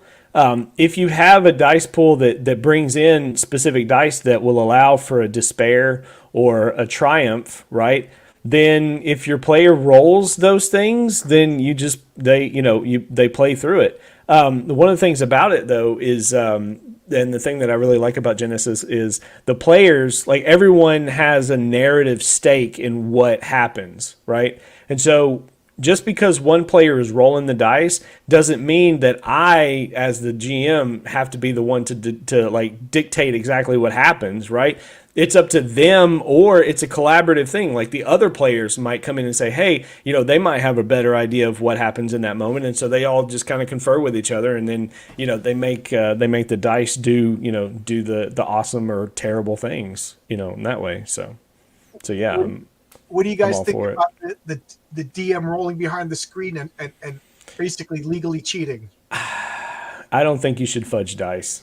I think all dice should be completely open information. Oh, I really do. It depends. I don't know. I think I it do. depends. As long as the players they can't sense that, they don't feel like you're treating them with kid gloves. I don't. I'm sorry. The dice. I feel like the dice. They are what they are. You know. If I'm playing with my friends or a group of adults, that's one thing. I have no problem, and actually I do it because I actually have like one of my dice that normally lights up when a 20 comes out there, so I will roll that out there, and if they see a flash, they know they're screwed, right? However, when I'm playing with like my little niece and nephew and stuff like that, if I do it out there, they would be dead more times over than you could shake a stick at. So there are times where, oh yeah, only 2 hits this time. Oh, okay, and because it would be like, oh, they would have just went through them like the Tasmanian devil. So yeah, I think it depends. It depends. Yeah, with like for example, I would say, especially with kids, of course, it's different. But our group, we're all adults, and I'm all for the dice rules everything, right? That is such a cool dice. Oh my god, I want that. But we've played games, and this might be because Roll20 is just glitchy, and it's a problem with the program. But we've had games where our DM rolled 6 nat 20s within a half an hour, and that was not a fun time for any of us. And, we're trying to laugh it off, but I would not blame a DM who was rolling behind the screen to change a couple of those. I wouldn't blame them, even though I don't require it. You don't have to baby me, but I understand. Well, but that's precisely why they should all be witnessed. It's kind of like, it's one of those things. It's like, because I don't know if you guys have experienced this. When you're playing with a DM who wants to always put the game in their favor and make things, work to their advantage. And so, fudging dice, I mean, it's a slippery slope. It really is. Well, right, if it's the opposite way. Right. Mm-hmm. The DM's job is to facilitate everybody having fun, not to win. Correct. You know what I mean? Like, it's to make a memorial story, whether, I didn't expect everybody to get blown up when Utensil Fudge, effed up his roll, but we still talk about that. Exactly. But you know what I mean? But one time I made up a bunch of bad guys, a bunch of supervillains, and then my friends made up their characters. So they were just beating the crap out of them because they had powers that just bypassed all their weaknesses. And so you could just see, they were just like, okay, damn it. And then one of them was just like, he repels and throws a punch and hits, and then they all got up in the seat, and it became a challenge. They were just making short work of everybody, and I just lied. And this guy, he had no hit points, he had nothing left, but he was just throwing punches, clocking, and this guy on the screen, they don't know. And and then it became like a memorial fight. I think we would have had a bad time that night if I had used, because again, I usually design my bad guys to my players, but this was a particular time. They didn't have characters yet, so I just made up generic bad guys that were way too underpowered for bunch of engineers who munchkin the dice rolls. They figured out my system, and which is another question: do you min-max players to min-max? Oh yeah. Do you know what I mean by that? That is interesting. I like what you say. Everybody's got probably a player in their group that inherently min-maxes everything. There is just that player. Yeah, most they people tend to want to optimal. play something they want to play, but you always got 1 or 2 guys that bards are the most OP in this. All right, so I'm going to make a bard, and he's so good that he will know anything that happens, and any scat, any roll, anything. I just automatically do it unless I roll a 1. I don't like that. I don't encourage that, and so I usually make up for it through the storytelling. And for those that don't do it, they wind up having more fun. Yeah, I have one friend, my friend Paul. I call him the Munchkin. To his face, we'll play a character. And if again in V&V, you could literally have a first level character with 200, 300 hit points, and then your partner could have 4. Because it's superheroes. I always say Thor is on the same team as the Wasp, for those of you, or Ant-Man, for those of you who know. But he's not happy. He's not having a good time unless he could pick up a tank and throw it and smash it. and then my other friend Jan, he likes to be Batman. So I always joke that they were Batman and Superman, and he likes the story and solving the crimes, and you know, and outwitting the master plan. So it was a lot of fun playing with them because Paul's character would jump in front of the bullets, catch the missiles, throw the missiles back, you know, fly to the moon to do this, and then Jan would run around, figure out the weaknesses, you know, take out a henchman or two, and then solve the story. I thought it was so much fun playing to the strengths and weaknesses of each of my players. You know, I mean, sometimes I want a player to kind of min max a little bit. You know, I want them to kind of optimize, but I also like the players, as I said earlier, that just take the stats as they come and just do the thing sub-optimally. You know, because I think I agree with you. Like, sometimes I'll have a wild hair, and I'm like, okay, guys, we're going to make up totally random characters, no finagling, no fudging. Yeah. See what we get. And we had some phenomenal characters. Yeah, exactly. You know? And that system lets you do that. Like that, right. You can just roll on each chart, and you're like, boom, we're done. I forgot you're familiar with D&D. Yeah. And then sometimes I said, guys, everybody's like Superman level. So I gave guys a bunch of powers before we even started, and like we're in space because I want to have like a Thanos type adventure, and that was fun too. Mm-hmm. You know, so yeah, I you know, sometimes you get bored, and then you want to play see the worst of your players, play a superhero game where they're all supervillains. Oh my God, I'll some of the stories that some of my players did. Just, you know, when they have super speed and super strength and the ability to pop out claws like Wolverine. You know, I was like, don't get too attached to them because I have the ultimate heroes that are going to put you in jail, but, you know. I think min-maxing and players that want to just build, like really brokenly strong characters is generally fine, but what I've noticed is, because it's the GM's job to balance adventures and create a challenge that everyone can handle, and so it's something... It's the DM's job to find enemies that would be a challenge for the hardest players, but also wouldn't just wipe the weakest ones and all that stuff. But in every game, there are classes that just aren't balanced, even in the most well-balanced game. And I've noticed in Pathfinder, there are several types of summoners that are just broken. You can build a summoner they just always have summons on infinitely, and they never take damage because they just use their summons. And we had something similar happen in our game where a character had this armor summoned around him all the time, and they were unhittable, and it was kind of not fun for anybody else anymore because nobody else, you know, it was moot to play along. It felt like everybody else was useless, and I could see how that's not fun. Everybody else was NPCs. Yeah, I could see how the GM would restrict that, and it's not really the DM's fault or the player's fault for wanting to be strong. It's just the game has loopholes sometimes. Yep, it does. 3.0 Wizards. Yeah, that game was so broken. It really was. Wizards get ridiculously powerful at high levels. It's already getting to the point at like level 8 or 9 where you feel that switch between melee and casters, and I'm like, I feel useless. Like, you know, early levels, it's the casters. At least in Pathfinder and D&D, it switches.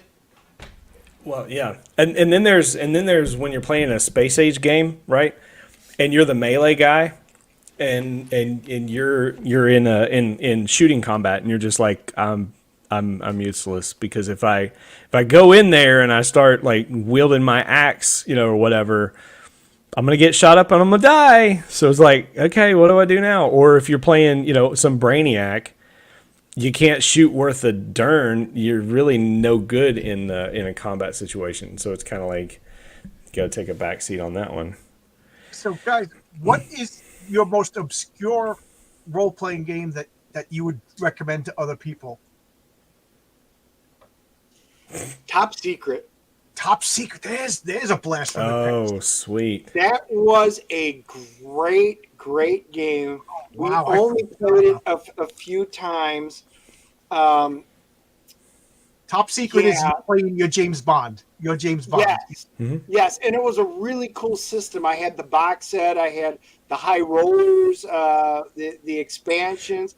That was great. I really, again, I wish I had the room because I would have kept all of that. That was really fun. Oh, and Paranoia. That one. Oh really yeah, I was gonna say that. Yeah, Paranoia I for also I sure. wanted to play Paranoia. I saw that Wait. in comic books. I've never played. So Top Secret, that's the one where you play Val Kilmer, right? Yeah. Yes. Sorry. Sorry. Yeah, it was cool. It was a very well balanced spy game that, it gave you all, if you wanted, depending on which James Bond, did you want the original James Bond where he had a gun and a not going to couple be of Sean things? Connery if given the choice. Right. Or I were you mean- gonna be Roger Moore that had all the gadgets and you could go into outer space. The game provided you options for everything. Yeah, I'd probably be the Pierce Brosnan one. I like the Call of Cthulhu role playing game. I thought it was novel in that you started out the best you're ever going to be, and the purpose of the game was to avoid eventual insanity or death. Well, Delta Green's a good one, I would say. But earlier, my pick would be way earlier. Someone brought up Dread. I've always wanted to try that one. I never did. And so the Jenga Tower. yes, yeah, using Jenga. It's a horror game, and you're using a Jenga tower instead of dice.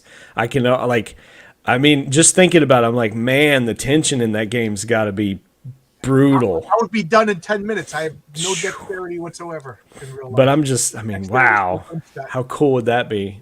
There you go. What's your dump stat in real life? Oh, Yes. Dexterity, yeah. Is that an actual question for all yeah. of us? Is that an actual question? What's your dump stat in real life? Wisdom. I'm sorry, but I mean, if I'm being honest, it's wisdom. I've got an okay strength. I got a decent dexterity. I'm pretty intelligent. And I've got a pretty good toughness. So I've got a good con stat. But yeah, wisdom. Yep. Charisma. I don't know. I mean, maybe I got I'm probably a 12, a 12 charisma. So, but yeah, wisdom's definitely an 8. Easy. Using charisma. So again, this is the difference between old and school role player. The game was much better when it wasn't charisma. We also had comeliness. Comeliness, yeah. Oh my gosh, yeah. So you had yes, I'm 7 dating stats, myself, or but what? that was awesome. The comeliness was your physical beauty. Right.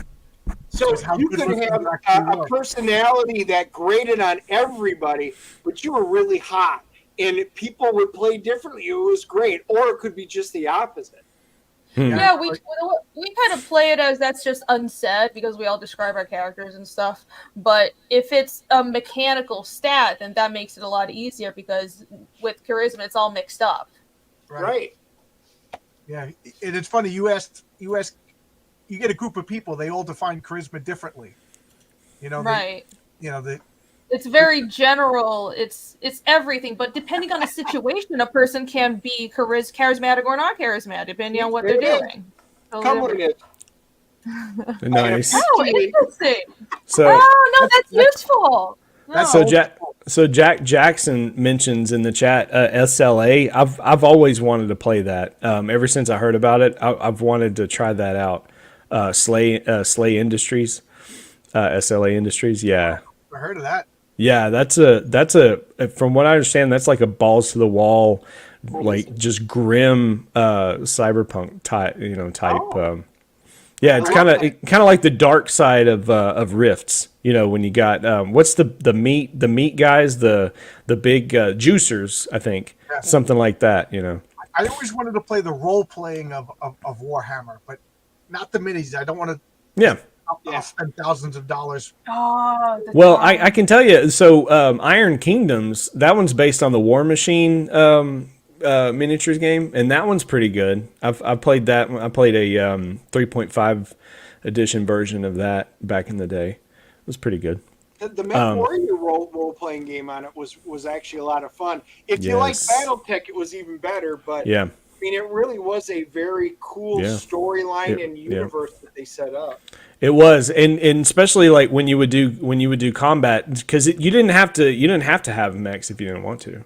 So yeah, but yeah, that was a good one. Have you ever played Boot Hill? Yes, I've heard of it. way back Boot Hill, when. it's That a was a cowboy Western. game. And you spend an hour and a half making up a character, then you walk outside and the first guy shoots you in your head and you're dead. You're like, You're a okay, gunslinger. I'm calling you know? out. That's exactly what happened. tried within 1 or 2 sessions. It was just, there were no old gunfighters in that game. There was The Ballad of Samurai Buster Scruggs. play. Yeah, because we did Boot Hill, Star Frontiers. That was fun, but it was a lot of math. It was. That was like math the board game, the role playing game. I remember Or you had to, Chartmaster, right? yeah. Rollmaster. It went up to 16, and then after 16, it was like hexadecimals, and I was like, what? Because it was a base 16 system instead of a base 10. And Yeah. I used to be like, why the hell don't they have a base 10? I refuse to play it. Unnecessarily. This Yeah. is an Imperial Units game. We're gonna be American here. We're gonna bring out the what is it, I lost it. Never mind.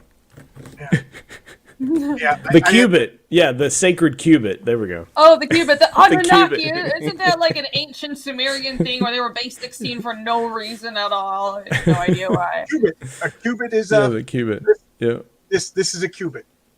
Right, but the Yeah, it's like a sacred little one in cubit. the- Yeah, but there was this thing called the sacred cubit. It's like 25 point something. Anyway, it's When I was a school teacher, we Obscure. did the necessity of having a standard measurement system because we were trying to measure the height of Goliath, and we measured my cubit, and then we took a little girl in the class and measured her cubit. We figured out that Goliath is somewhere between 4 feet tall and 12 feet tall. nice. Oh, great. Very concise. Oh, when you were talking before about the devil and everything like that, I when I was a school teacher, I had an after school D&D club, and we played. And I remember one of the mothers came, and she was like, "Oh, I'm gonna go food shopping later in the supermarket right there." And I knew what she was doing, so she sat in my rocking chair and she was knitting and just listening. And about one of the fights, she got up and was like, "Oh, he hit!" And then she got closer and closer, and she was sitting next to her son. "Oh, he's getting away with the treasure," and we shoot. And at the end, she's like, "Okay." She goes, "I was here because I didn't know what you were talking about, and it sounded weird." I was like, "Yeah, fine." You know what I mean? Because you understand how weird role playing sounds to people who have no idea what it is. Well, especially when you're Right. talking about Dungeons and Dragons, and Right. like, when they're You like, know, what? the best way to introduce mothers to it is to have them watch E.T. from like 1982 or 81. I think it was 82. Where Elliot was playing D&D with the I friends, forgot and about I'm like, "Yeah, that's D&D." Oh, Well, they now watch- now you got Stranger Things. Yeah. Well, yeah, today's stuff. That's Yeah. awesome. It's funny. When I was in Albuquerque, I was dating a woman who just went through a divorce, and they were having custody fights with their kid.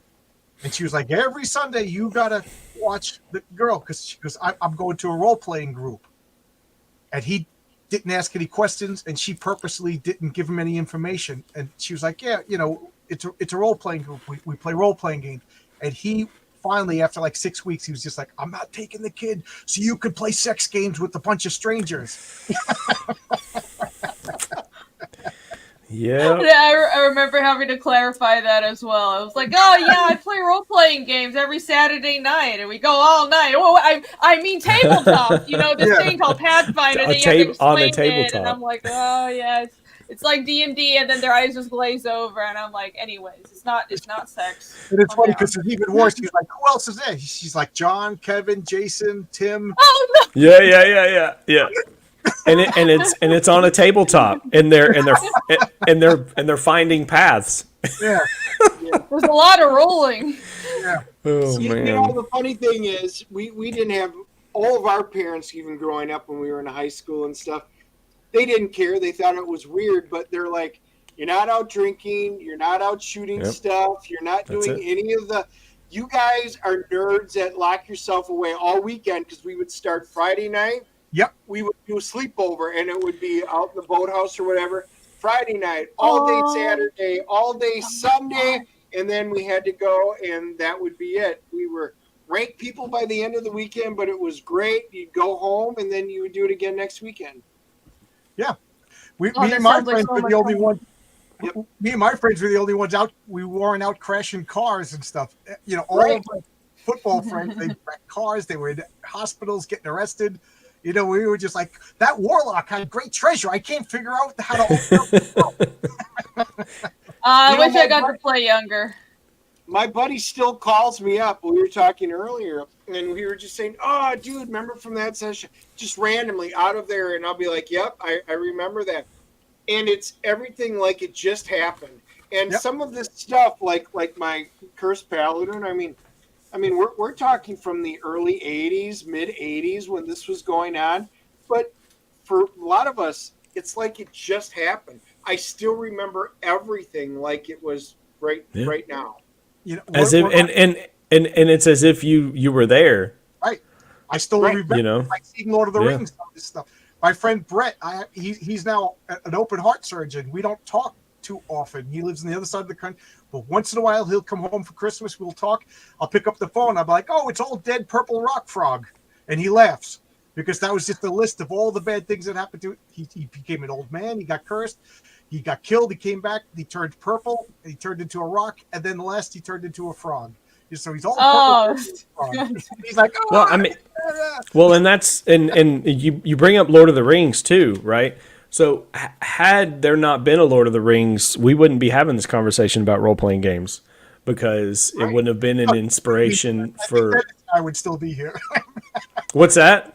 I said you wouldn't be here. I think Dennis and I would still be here. It was Okay. just superheroes. Well, no, it wouldn't. I mean, there wouldn't. You know, if you don't have D&D, you don't have all these other games come up. I thought you you really meant don't. I misunderstood.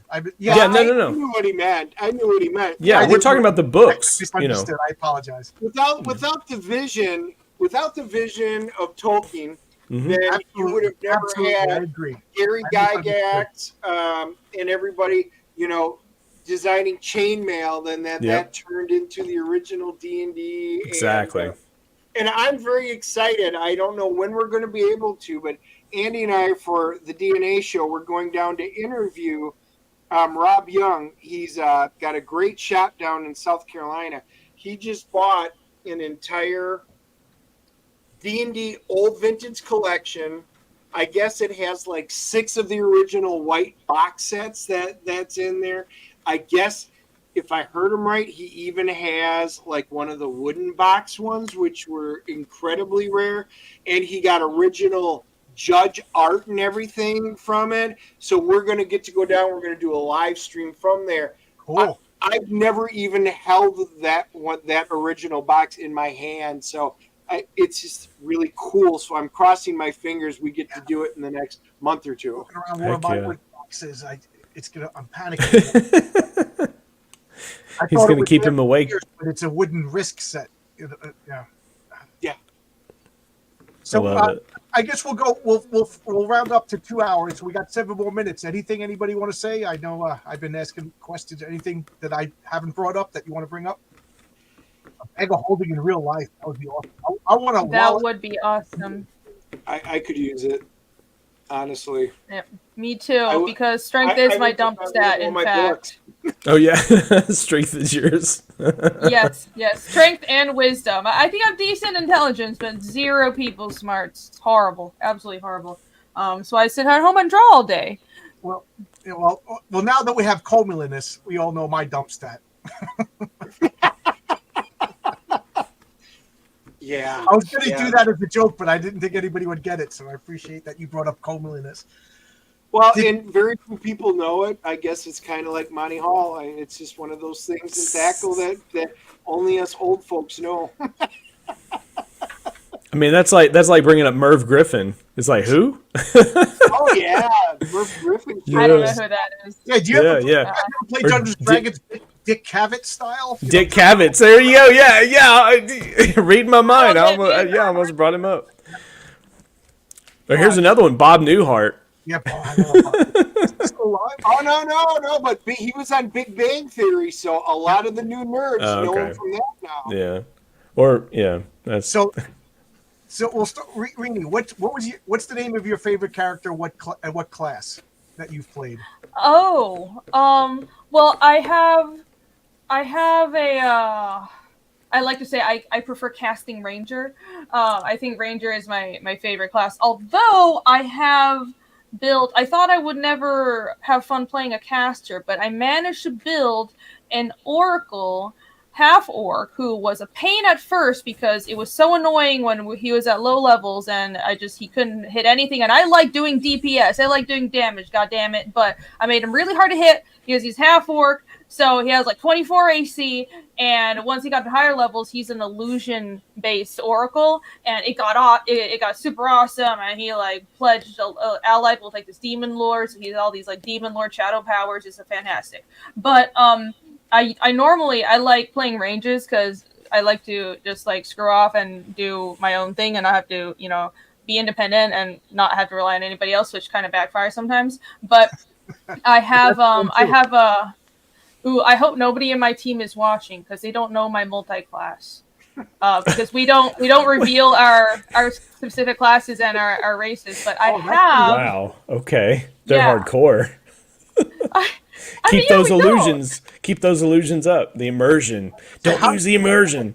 Dwarf, though, we don't tell people like what classes we are. It's kind of implied, or you don't have to. But usually, it's encouraged that we don't. So I have a spell-less ranger, and I guess we're all comic artists, so we are all about the immersion and the role play. But he's a spell-less ranger, but also recently took a dip in Machinesmith because he's actually an android, and nobody in game knows he's an android because androids in Pathfinder look just like humans. And he's from the spin-off. He's from Numeria.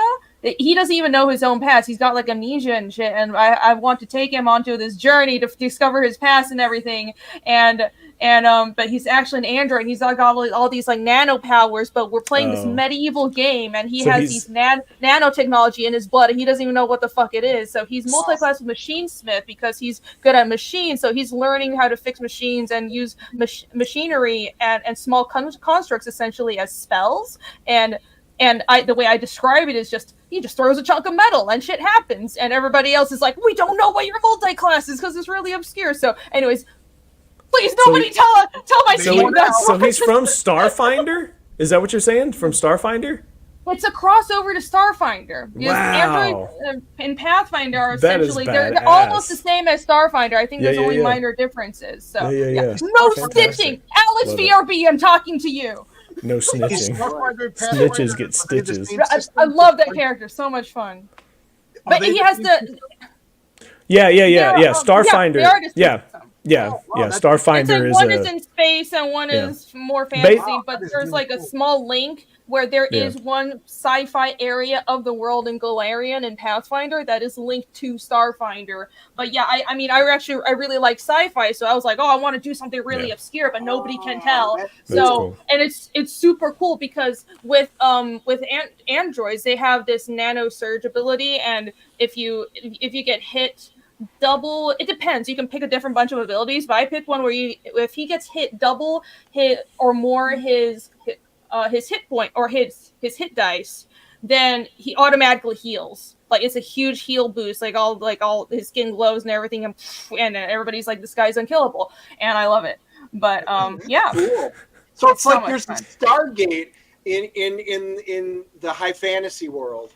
There's a crashed spaceship.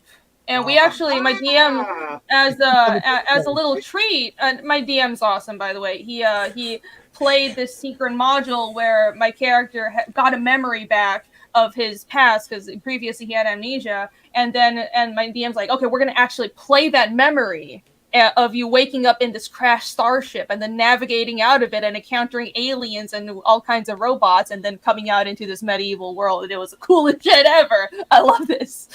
Right, Dennis, you got to remember what was it? Expedition to Great Barrier Peak. That's awesome. It was the sci-fi. It was a sci-fi D&D adventure. We were like, I remember a couple of people like, no, that breaks the rules. Like Wasn't it the only one? I think it's the only one they that I did. could think of, and it Yeah. introduced the fact that mind flayers were from outer space. Yes. Yeah. Yeah, very cool. Dennis, what's your favorite character that you played? You know, it was probably the one that I actually showed you. I've got so many iterations of him. It's my paladin, and he's a paladin of Tyr, and I have been through thick and thin. That was my longest running character. He has died so many times, but got brought back to life each time. And back then, whenever you got brought back to life, your con dropped by 1. So I started out with an 18 con, and last I checked, I was at an 11 or 12. That's how many times I had died, but they kept bringing me back somehow each time. And it's peaceful up there. Damn it. Yeah, but man, going after the whole search was for the holy sword, because paladins and holy swords, that's what it was all about. And man, I played that character for many, many, many years. My favorite. So much so that he wound up retiring. He's got a nephew and a family, and the whole Holy Sword lineup of my lineage still makes it even into today's DMing and stuff like that. It still works. And so my original character from the 80s still has ties to everything that still goes on. And he's still alive in the stories. He's just old. Justin, that's so cool. What's your favorite character that you played? So my favorite character goes all the way back to I was playing a Living Greyhawk campaign. It was actually sanctioned play in 2nd edition right there as they were converting over to 3rd edition. And so I actually had to do a character conversion over. And for this other character. And so I was like, okay, well, I'm just going to make a new character for this, for this game. And so what I did was I saw the stat. I did a half orc. He's a half orc farmer who's a fighter. And back then, I mean, fighters are feat factories. Okay. And I'm pretty sure it transfer. I think Pathfinder, same thing. Right. And so when I saw the stats for the scythe in that game, I wanted to make a half orc farmer who could wield a scythe, and he took up woodworking. So what he would do is he was not one to mince words, right? But he would he walked around barefoot, would wear overalls, no shirt, whatever. Probably didn't smell real good either. But yeah, he was. Yeah, and he wore a straw hat and everything, and had a piece of straw out of his mouth. But what he would do is he would if he didn't like an NPC or the way he's being talked to, he'd sit there and whittle something, right? And what he would do is he would whittle like a small coin, and he would hand it to them, right? Kind of, and it seemed like some sort of like token or whatever. But he would let it be a mark so that he would come back and extract it from them, reap them, as it were. And so that was kind of he was chaotic good, and so he only did that to the people that not only did they disrespect him or they disrespected somebody in the party, but and so he was, he just kind of like, here, have this little token, and little did they know that he was going to come back for it. But I never got to really do much with him, but I really liked that character, and his name was Fulgor, Fulgor, and I always wanted to revisit that character in a game. I don't get to play too much. I'm always the DM, but exactly, right? Every once in a while, and my friend Jimmy was like, play a villain. So I made up he's the heavy hitter, and he lives in Vegas, and he has a gambling addiction, and when he loses control, he could transform. So he turns into like an armored Hulk-like thing that's just overpowered, But it's either all power or he's a normal human, and he tries to stay. And his father owns the dealership, and he won't hire him, so he's just trying to gamble and nothing is his fault. So he's divorced. He lost visitation rights. He drinks too much. He lives in a trailer that they're coming to take. So he goes to gamble to try to win the money, and that's the only thing. He's actually has a lot of skill points in gambling. But the bad guy, he was the high roller. He actually had telepathy, so he didn't realize that the guy he was playing with could read his mind, so he knew his cards. So then he found out that He was so right on TV, he transforms, steals all the money, and he's trying to convince everybody he's the superhero that's saving the day because there's a super. It was just stupid, and I just love this character, the heavy hitter. He's definitely going to show up in my comic book at some point. Just love it. He's just a supervillain. That's what he's telling the cops. It's not my fault, but he's unbeatable. But he can't maintain. Like he has to flex. Sooner or later you have to relax, and the power turns off. So it's a lot of fun. So. We've been talking for 2 hours. Anything anybody want to say? I don't want to keep you. I feel like leave them wanting more. Anything anybody want to say before we close this down? Because I'm on vacation. I'll talk for 3 weeks, but I know everybody's got stuff to do. If you don't mind, if I can shout out, I have a campaign closing this weekend. So if you're into role-playing games, and it's not a tabletop campaign, it's a comic campaign, but my current campaign, Fiendish Chapter 2.5, is live. I'm on my comic, and that's what that was the last book, Chapter 2. Yay! But yeah, the first standalone book is coming out. Yep, and we're gonna have trading cards. We're trying to gun for the next stretch goal that'll give everybody 2 trading cards. So if you want trading cards with Pathfinder stats, and these are compatible for, I think, you can adapt these to 5e as well. And if you guys know tabletops, you can adapt these to multiple other games. But these are all statted out, and I'll have more of these cards with the campaign. So if you like fantasy and stuff like this, then check out Fiendish. Thank you. Fiendish is wonderful. I mean, I read billions and billions of comics, and I didn't know who Rini was. Somebody said get Fiendish. I saw it. I was like, oh wow, this looks great. I bought it, and I got issue 1 and 2 because I missed 1 because you can't always get. I was sitting right here, and I actually stood up, and I was like, I got to find out who this person is. I want to have a conversation with this person. I want to talk about this comic. I can't wait for issue 3 and issue 2.5. It is phenomenal. Thank you so much. Thank you. I'll do my best. Yeah. Yep. No, it is good. I've got the first 2, and Rini, it's good stuff. I love it. Love your style and everything like that. So, keep it up. Keep it up. As a matter of fact, Rini's going to be doing a cover for us. I am. And speaking of us, that is Cordrath, and everybody go check that out too, which is awesome. And that Cordrath was have another a whole module with it. Yeah. Cordrath, the Reckoning was the first one. Cordrath, the Awakening. I've already given Andy the completed script for that one, and I am working on the next module right now, the next gaming module that will tie in with it. And sign up page. We will be going live April 1st. And Rini, she's going to be doing a cover. And Andy said, I got to see it.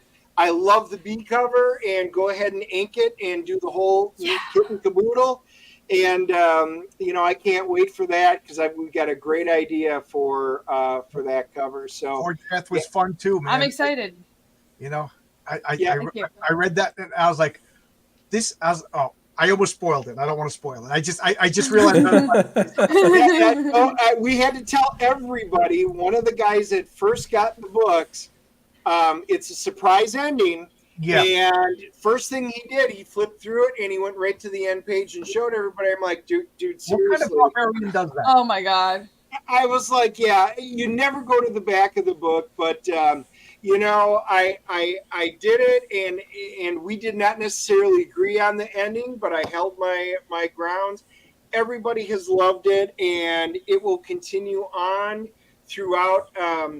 I've got the next 4. I've got the second script done.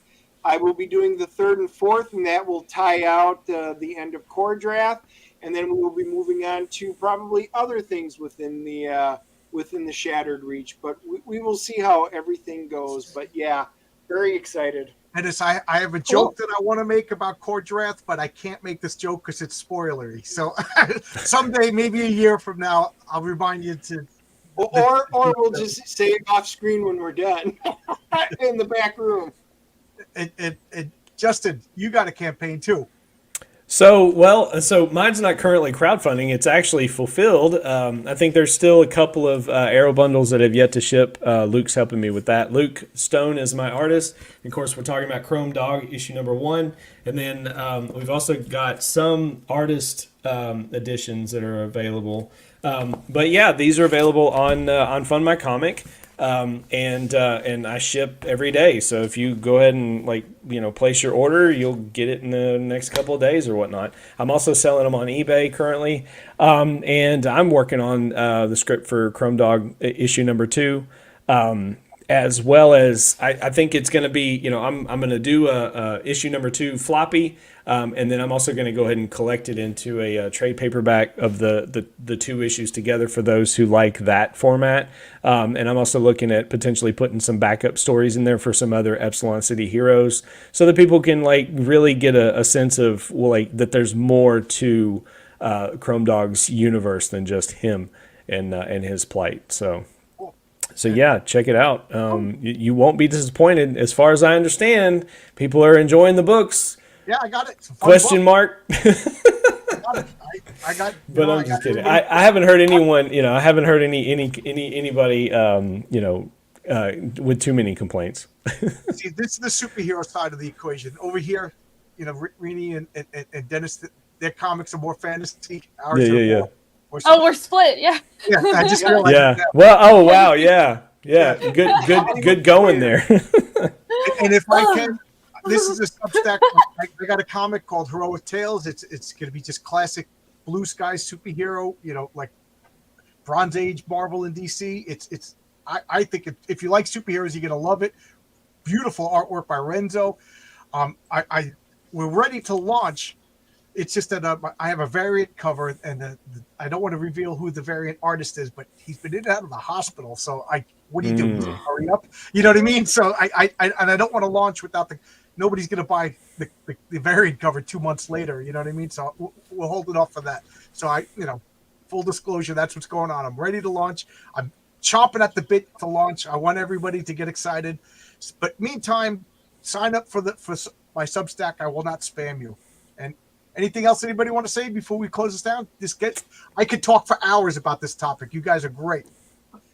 No, thank you for I'm glad you hosted this. It's fun. We are going to be, and we'll have you on ours. Sure. Andy's not into role playing any of this stuff, but Brian Blevins and Joe Bernardo, friends of mine. Nice. We have been chatting once. My stuff calms down here and I get a little bit of breathing room. We are probably maybe in the next month and a half, we are going to start devoting a weekly show to role playing. Oh, wow. Yeah.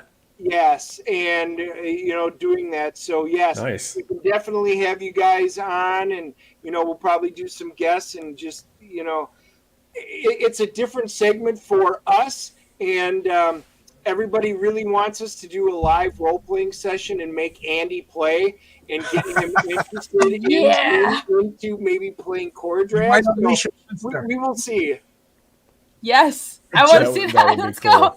Yeah, that would be so good. Oh man, Andy keeps going, nerds. We will convert him. Justin, I forgot. We never even got to ask you about LARPing. I guess we'll save it for next time. Oh, hey, to be quite fair, LARPing is gaming away from the table, so it's not even part of this discussion, in my opinion. It's a wholly different world. Were you ska? No. I was. No, I was. It was when you say ska, you're talking about like bean bags and stuff in the woods, like Solar. Yeah, no. This is all White Wolf stuff. So like vampire, and I was actually in the werewolf camp. I like to play the werewolves or whatnot. What's that? Did you get to bite people? Bite? No.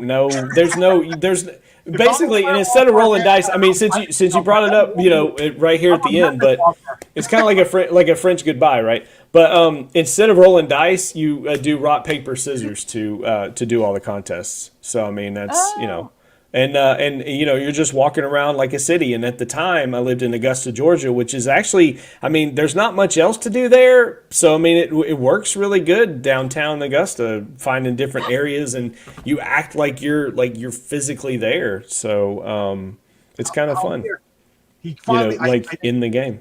I shipped the glass from New York to Winnipeg. It's intact. You got it today. Nice. Oh man, I was starting to get Well, nervous.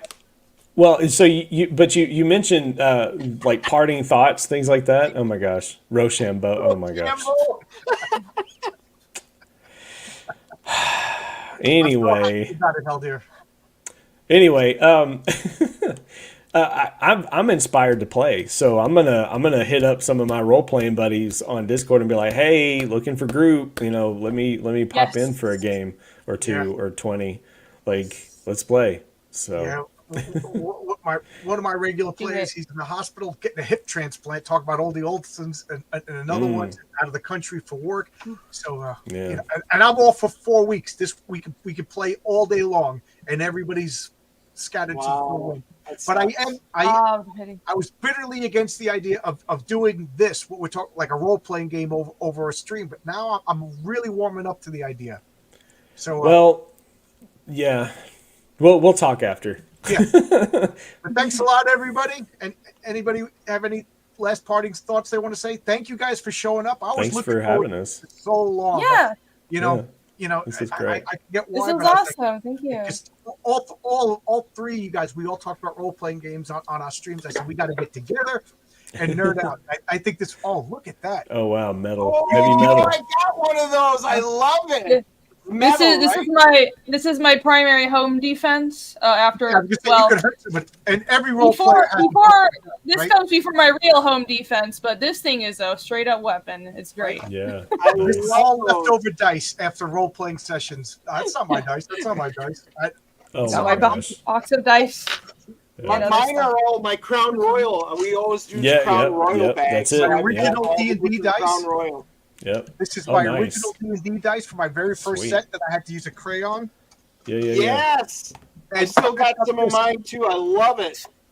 My Yeah, very original cool. D20 from the wooden box. It's almost a ball. Oh, Lord. oh wow! Wow. Oh, So- that's cool. So we didn't bring up Dungeon Crawl Classics. That's a game that that they developed special funky dice for that one to kind of recreate the feeling of what it's like to roll dice. That you're like, what am I supposed to do with this? They got like D17s and like all these weird numbers, like Love it. D7. It's really strange and bizarre.